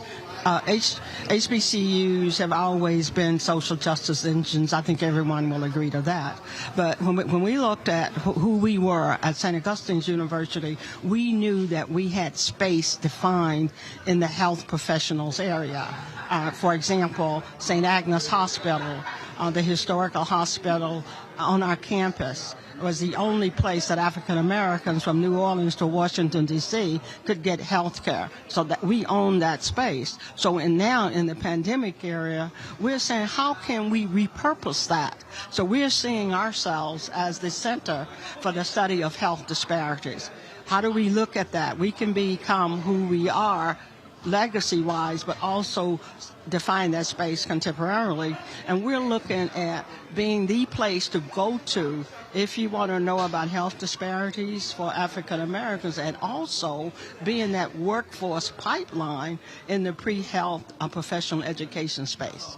I've talked to any number of presidents who have lamented the lack of alumni giving. Folks talk more than they give. In talking with folks, the average is around 5%. Claflin is the highest of all HBCUs. There are some that are in the 2 to 3% range. Right. What have you made clear to your alumni that they must do? Folks, they want to come back from home, come in, they might want to wear the name on their hats and shirts, but they're not sending a check back. What have you made clear to them what their obligation is? That's a great question. And what we're seeing is nobody's innocent when we talk about the lack of giving of the alumni. The university has a responsibility for reaching out and educating the alumni about what the needs of the university are. And also the alumni has a responsibility staying in contact with the university so we could collaborate collectively about how to do that. I'm excited about my relationship and our relationship as a university with our National Alumni Association. Matter of fact, in a couple of weeks, the National Association of Alumni will be on campus. We're presenting them our strategic plan, identifying specific asks that we want our alumni to know about. For example, technology is a big issue, particularly inside of our classroom. We want 15 or 20 more smart classrooms, so we're being very specific with the alumni and say, here's a gift that you can give. Give us a classroom, smart classroom, $20,000. So we have a list that we're going to engage in that conversation with them, tell them what our plans are, and then help them see where we are, and then we'll talk about how they can specifically give. They're excited about the conversation as well. Where do you currently stand in terms of enrollment? Is it up? Is it down? Is it level off? We are excited about that as well. And what we feel that it's very important for us to understand that our traditional business model in providing education and training as an HBCU institution won't work today. So we had to redefine that. Our enrollment is indeed up.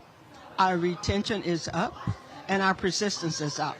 And out of 4 years, we've had the highest alumni giving that we've had in the history of the university. So we're excited about that, and we want it to continue to grow. What would you say is your greatest need right now? Infrastructure, barring none. Our residence halls are old. Our lighting is old. Our HVAC systems need to be repaired. And around that infrastructure development, repurposing classrooms so that we can have the technology networks that we need, and the infrastructure technologically to offer more and expanded online offerings. So those are like barring none, and those are the big ticket financial options as well. You got a student out there trying to figure out where they want to go, make the case why they should go to your university. Because we see the student as a student and as a person, not as a statistic. We are going to connect with you when you first come to St. Augustine's University. We're going to want to know what your career path is, and we're going to show you how to connect, and we're going to show you how to stay on and complete what you want to complete. We help students finish what they start. That's our tagline, and that's our story. And our faculty and our staff is committed to the mission of the university, and they know what it is, and that is to have students be successful. When you walk onto St. Augustine's University campus, they're going to say, what are the two things that we're about? That anybody, whoever you talk to, is going to be able to tell you. We're committed to student success, and we are committed to the sustainability of St. Augustine's University. All right. Dr. Johnson McVill, we certainly appreciate it. Thanks a bunch for joining with us, and certainly enjoy the rest of this summit. And thank you for the opportunity to share. All right, thanks a bunch. Thank you. All right, folks, let's talk about what happened in the nation's capital today. Second hearing dealing with the January 6th committee. It was high drama. And we probably, this is where we can use my hashtag. We tried to tell y'all Trump was a grifter. The committee laid out that essentially he just took $250 million from donors for no purpose whatsoever. And there's no committee. There's no legal defense fund. Here's some of today's testimony.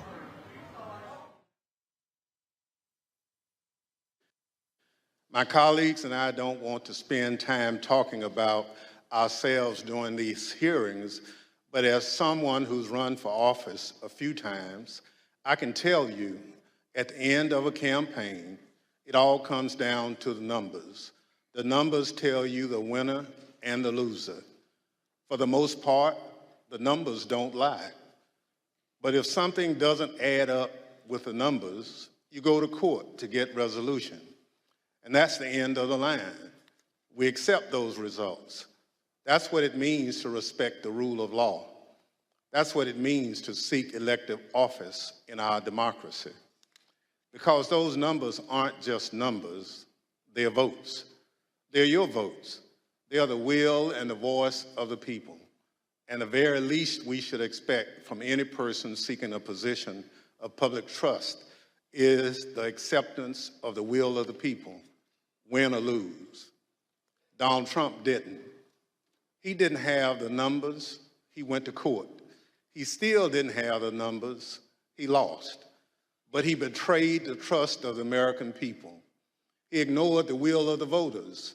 He lied to his supporters and the country.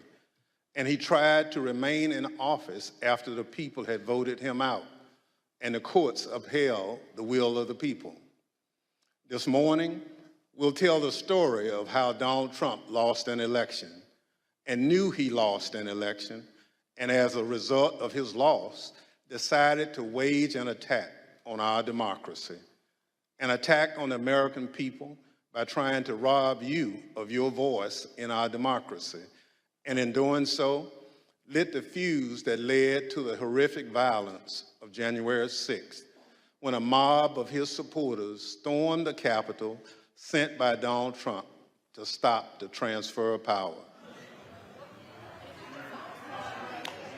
Put my panel in here. Jason, it was a hilarious day. I mean, here's the deal. This is what we are seeing.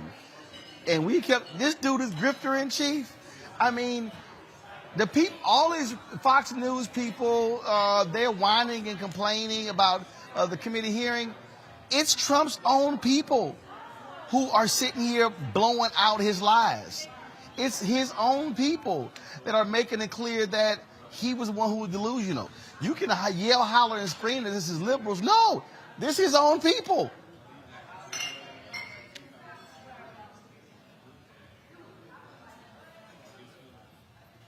Jason, you're on mute. Jason, you're on mute. Jason, you're on mute. Sorry about that.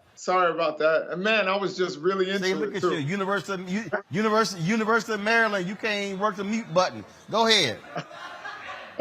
Oh, okay. No, I'll just say that, the interesting thing about the Fox people is that they're all wrapped up in this. They were the ones texting him knowing it was wrong. So, they're clearly aware of all of Donald Trump's lies. And, when you look at all of the things that have come out, Bill Barr basically saying, of course, we all know he said that it was all BS, but Bill Barr also throwing water on Dinesh D'Souza's film, the 2000 Mules, which, by the way, I also threw water on when I interviewed him on my podcast, showed him. And even my conservative counterpart was like, this doesn't add up. So, I mean, it was comical. And it's kind of sad that some of these people, and I've looked on Twitter, it seems like they are silent about the fact that he took that $250 million, said he was going to pay for legal expenses, and just used Rudy Giuliani, and and there was basically pocketed the money. I mean, there's no accounting for that money, and you would think that people would be livid about that. But we'll see how things shake out and how people actually respond to it, knowing that their money, they're in a time where they're complaining about inflation. They're complaining that they can't actually fill up their gas tanks. We all are. But yet, they gave their hard-earned dollars to Donald Trump, and he pocketed it, a guy who's worth billions. So I'm wondering how those people in West Virginia will be able to deal with that, with knowing that. Those people in Alabama who don't have a lot of money or working on fixed income but believe in Donald Trump's lies. Number one, knowing that it's a lie, and number two, knowing that he took their money. The billionaire Manhattan socialite took the working class guy in Alabama and in Mississippi, took their money and basically grifted them. We'll see how they react to this. Look, Jeff, I said point blank, if you were dumb enough to send any money to Donald Trump, you deserve to get ripped off. If you were that stupid to send that fool any money for a legal defense team for no reason whatsoever, okay, he lost the election. And these idiots are running around saying, oh, the Dominion machines lie. I mean, we had lie after lie after lie. And the thing that got me the most, his own people were afraid to tell him, like, well, no, sir, I just disagree. Nobody had the sense to say, Trump, shut the hell up. You sound like a damn fool. You lost.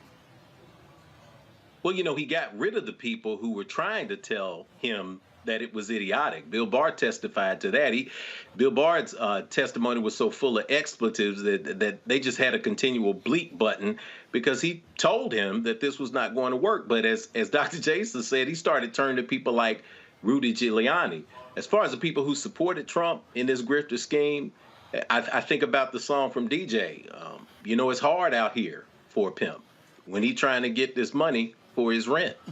And these people out here are buying it hook, line, and sinker. I talk about it all the time. There's a difference between fact and belief. Once you convince somebody to be a believer, they no longer care about the facts. It harkens back to what Dr. Kimbrough was saying, brother Dr. Kimbrough. He was saying that he's got numbers in front of him, and you're trying to tell people about what BCUs are dealing with, and they're still saying, no, I don't believe that. And listen to the language, I don't believe it. Trump was able to convince people that somehow he was robbed of an election. These people still believe it, even to this day, because they are true believers. Everybody else is a non-believer. They got $250 million that they put into his account. He's not going to have to account for it to the people who believe in him and believe in the nonsense. And he's just sitting back saying, Ariza, should I save her? And all the people who follow him are screaming with their dollars, throwing at him, I want to be saved. So when you get people who will give their money behind belief in this way, it's hard to feel sorry for them in the end, because everybody with common sense and facts has been saying this all along. And now you got, and you have to deal with it. Matthew Morgan was a Donald Trump campaign lawyer, and even he said his ass lost. Watch this. Yep. Generally discussed on that topic was whether the fraud, maladministration, abuse, or irregularities, if aggregated and read most favorably to the campaign, would that be outcome determinative? And I think everyone's assessment in the room, at least amongst the staff, Mark Short, myself, and Greg Jacob, was that it was not sufficient to be outcome determinative. Julian, they were dealing with a childish idiot who could not accept the fact that he took a big-ass L. There you go. You know, this has been fascinating. I almost didn't get out of my house this morning trying to watch this and make my lift and do all that because it was fascinating. The fascinating thing about it, let's call one name, Rudy Giuliani. When the guy said, the dude was clearly inebriated, talking stuff, let's just say we won. Let's just say we won. So you got a drunk fool and a quasi-sober fool. So you had a conference of fools, essentially, with all the other people saying, excuse me, but you lost. Excuse me, but you lost. But he didn't want to hear it.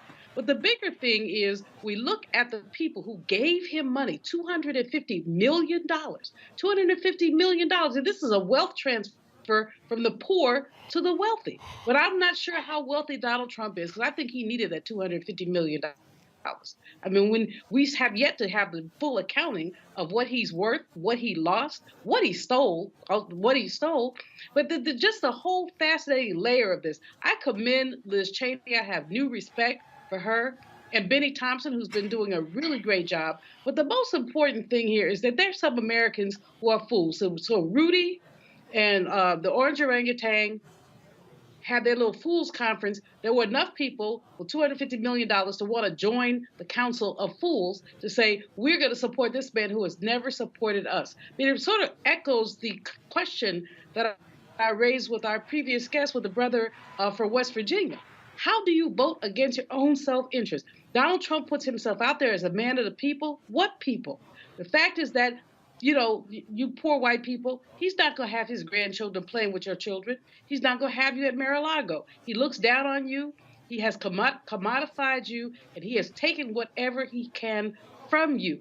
And you continue to support him, continue to vote for him. I'm not sure that these people minds are being changed as watching this stuff on television. I think that many of them have their minds made up. They believe that he's okay. And the word that we haven't mentioned in this conversation, Ron, what we must is race and whiteness. What he has done is he has become basically the standard bearer of white, I don't want to call it supremacy anymore. Somebody pulled my coat the other day and said, stop saying white supremacy, they're not supreme.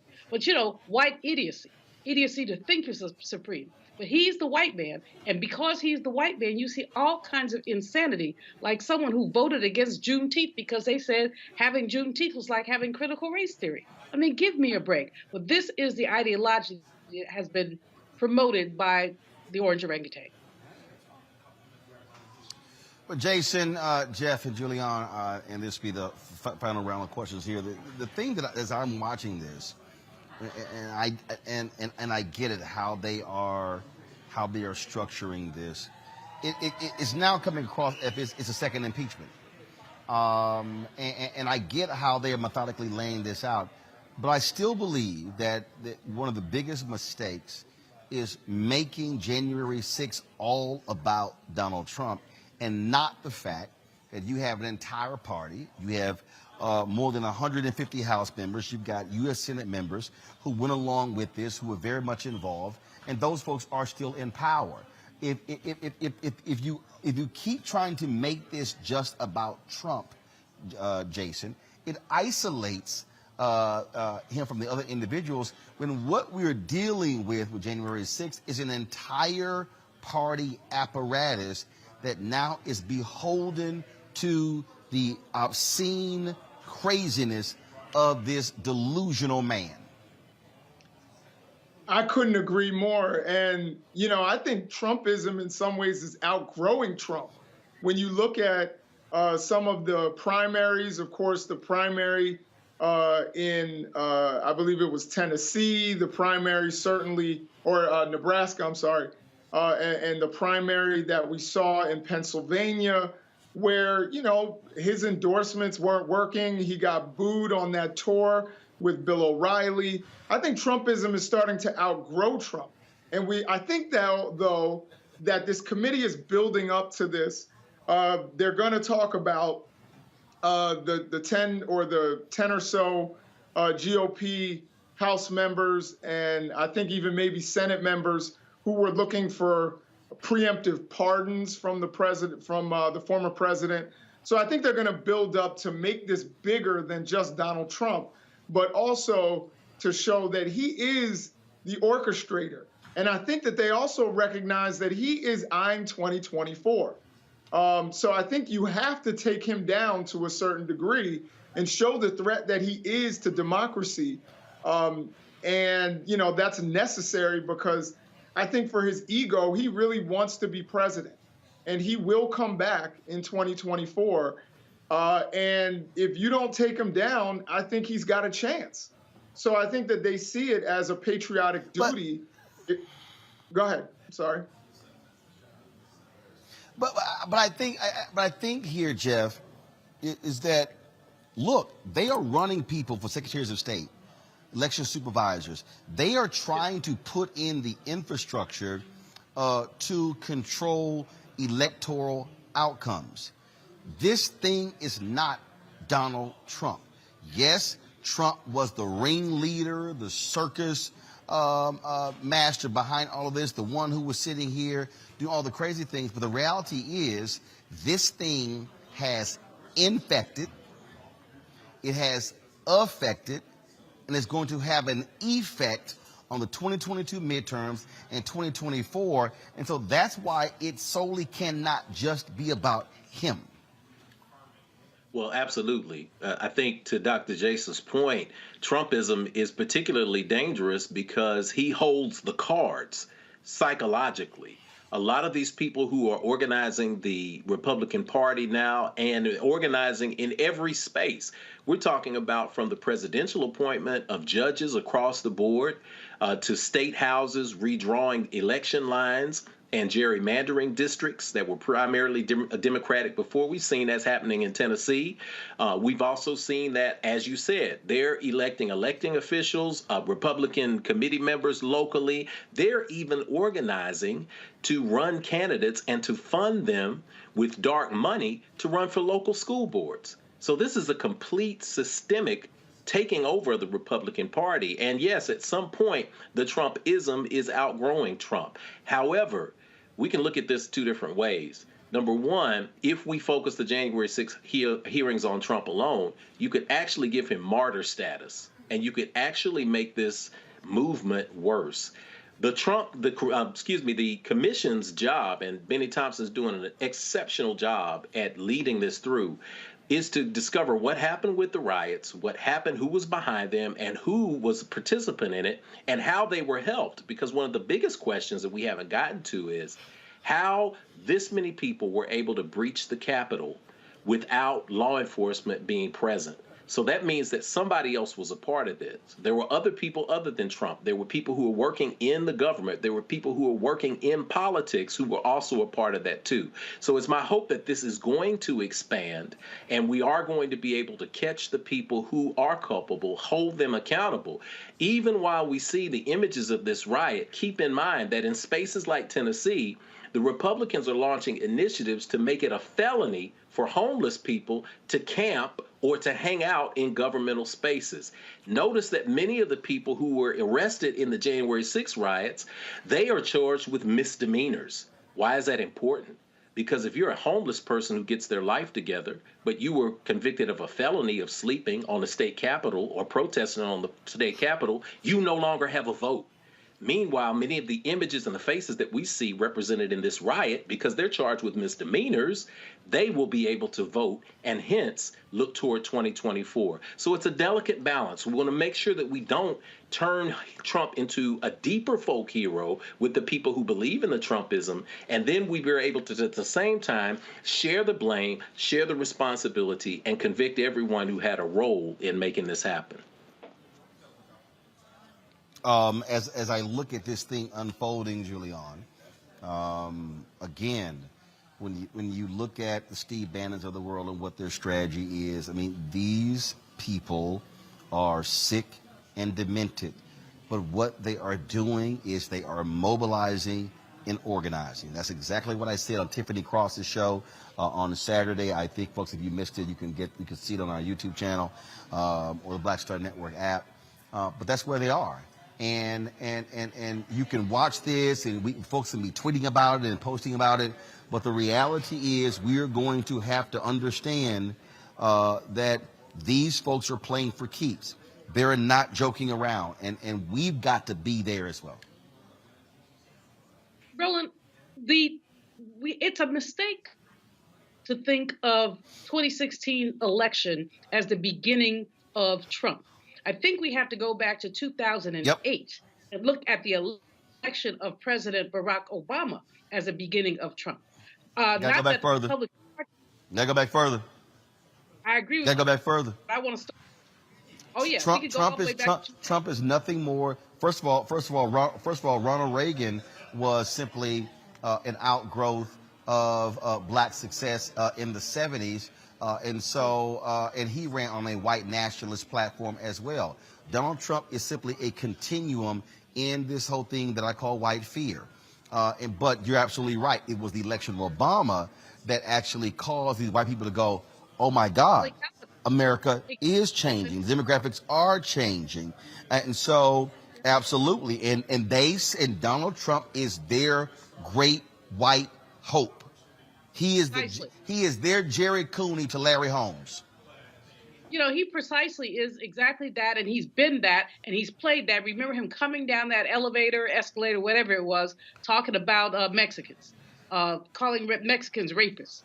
He has used the race card throughout. He's used it throughout his career as well, even as he sucked up and grinned at black people. I met Donald Trump actually at a party for Maya Angelou that Oprah held in Florida. And it wasn't at Mar-a-Lago, but it was somewhere. And he was there, grinning and smiling.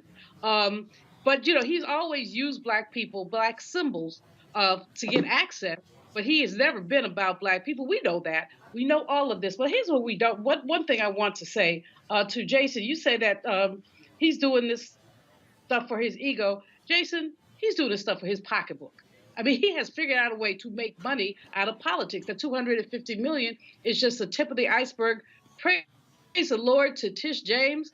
Praise her for going after the details of this man's money. When we finish, we will find out that not only has he looted the United States Treasury, but everything else he could put his sticky fingers in and pull some money out of. So his ego, yes, but really his economics, because he's not the financial genius that he would let us believe that he is. Instead, he's basically no better than one of the homies from the hood who will snatch your pocketbook out while you're standing on the corner with your bag unzipped. We need to really deal with this, and it is, you know, beyond. Trump may have outgrown Trump, but Trump becomes their symbol.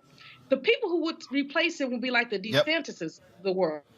And that's scary too. What we have to really deal with is what our country is looking like and how we can educate our working class white brothers and sisters. And Reverend Barber is doing a great job of it, but there's just not enough of them who even go to a poor people's campaign, because guess what? They don't believe they poor.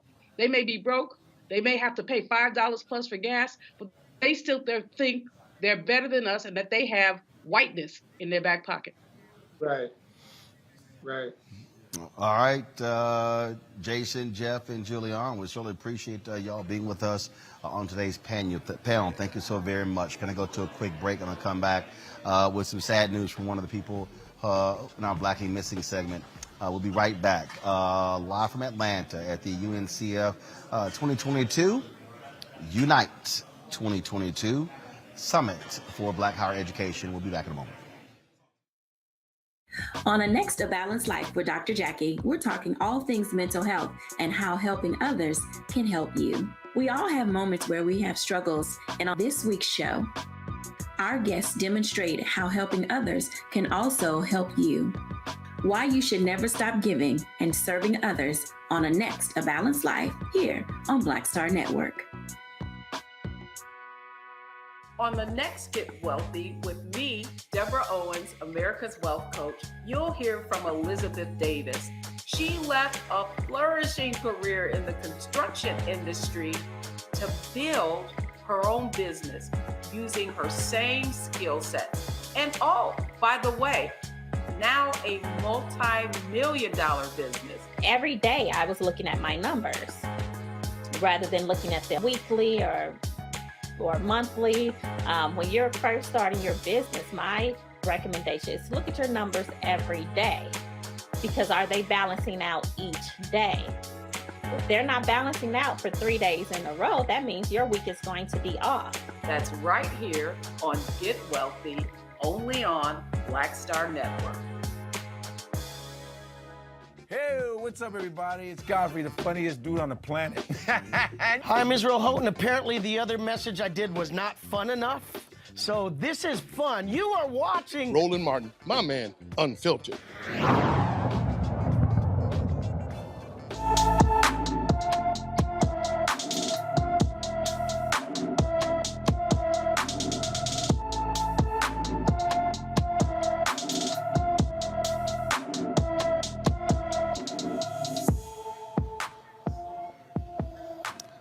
Alicia Lily Bruce has been missing from Fluvanna, Virginia since June 11th. The 16-year-old is 5 feet 6 inches tall, weighs 130 pounds, with black hair and brown eyes. Alicia was last seen wearing a light-colored sweatshirt and shorts. Anyone with information about Alicia Lily Bruce should call the Fluvanna County, Virginia Sheriff's Department at 434-589-8211, 434-589-8211. Folks, we have an update about a previous black and missing we told you about last month. Police in Houston, Texas, believe that 24-year-old California native Felicia Marie Johnson, who went missing on April 15th of this year, is dead. Murder and tampering with evidence charges have been filed against Chukwuebuka M. Bodoa. He's still at large. He apparently knew the victim. And so, again, charges have been filed against him. The correct spelling on his name is Chukwuebuka-NWOBODOA. If you have any information regarding him, you should contact either the LAPD or the Houston Police Department. And say, again, that's the sad news there on Felicia Marie Johnson. They believe she passed away. Folks, when we talk about the 6 members of the Haitian Special Olympics team gone missing, now a 7th is down missing. 25-year-old Louis Jacques Wilgens was last seen on Saturday at the Disney All-Star Sports Resort around 4:30 p.m. He was scheduled to fly back to Haiti on the following Sunday. He was last seen wearing red sandals, blue jeans, and a white Special Olympics shirt with Haiti written on it. Osceola County Sheriff's Office urges anyone that contacts Wilgens to check his well-being and immediately get in touch with authorities. Now, the search continues for the 6 members of the Haitian Special Olympic delegation team. Now, no foul play is suspected in the disappearance of these 7. And so we will certainly give you any update when we come across that. All right, folks, that is it for us as we broadcast here from Atlanta for the UNCF Unite 2022 Summit for Black Higher Education. As I said, folks, we're going to be broadcasting tomorrow as well. I'll be carrying some of the plenary sessions, so you want to download the Black Star Network app to catch the latest, and be sure to set your alert. You can do so. It's on all available platforms: Apple phone, Android phone, Apple TV, Android TV. We have Roku, Amazon Fire TV, Xbox One, and Samsung Smart TV. So check all of those out. You can also, of course, support us in what we do by joining our Bring the Funk fan club. All of your resources go towards this show. Check in money orders sent to P.O. Box 57196, Washington, D.C. 20037-0196. The Cash App is $RM Unfiltered. PayPal is R Martin Unfiltered. Venmo is RM Unfiltered. Zelle is Roland at RolandSMartin.com. Roland at RolandMartinUnfiltered.com. All right, folks, and that is it for us. We certainly appreciate you being with us, and we will see you tomorrow right here from Atlanta with the UNCF and their Unite 2022 Summit for Black Higher Education. Thanks so much. Holla!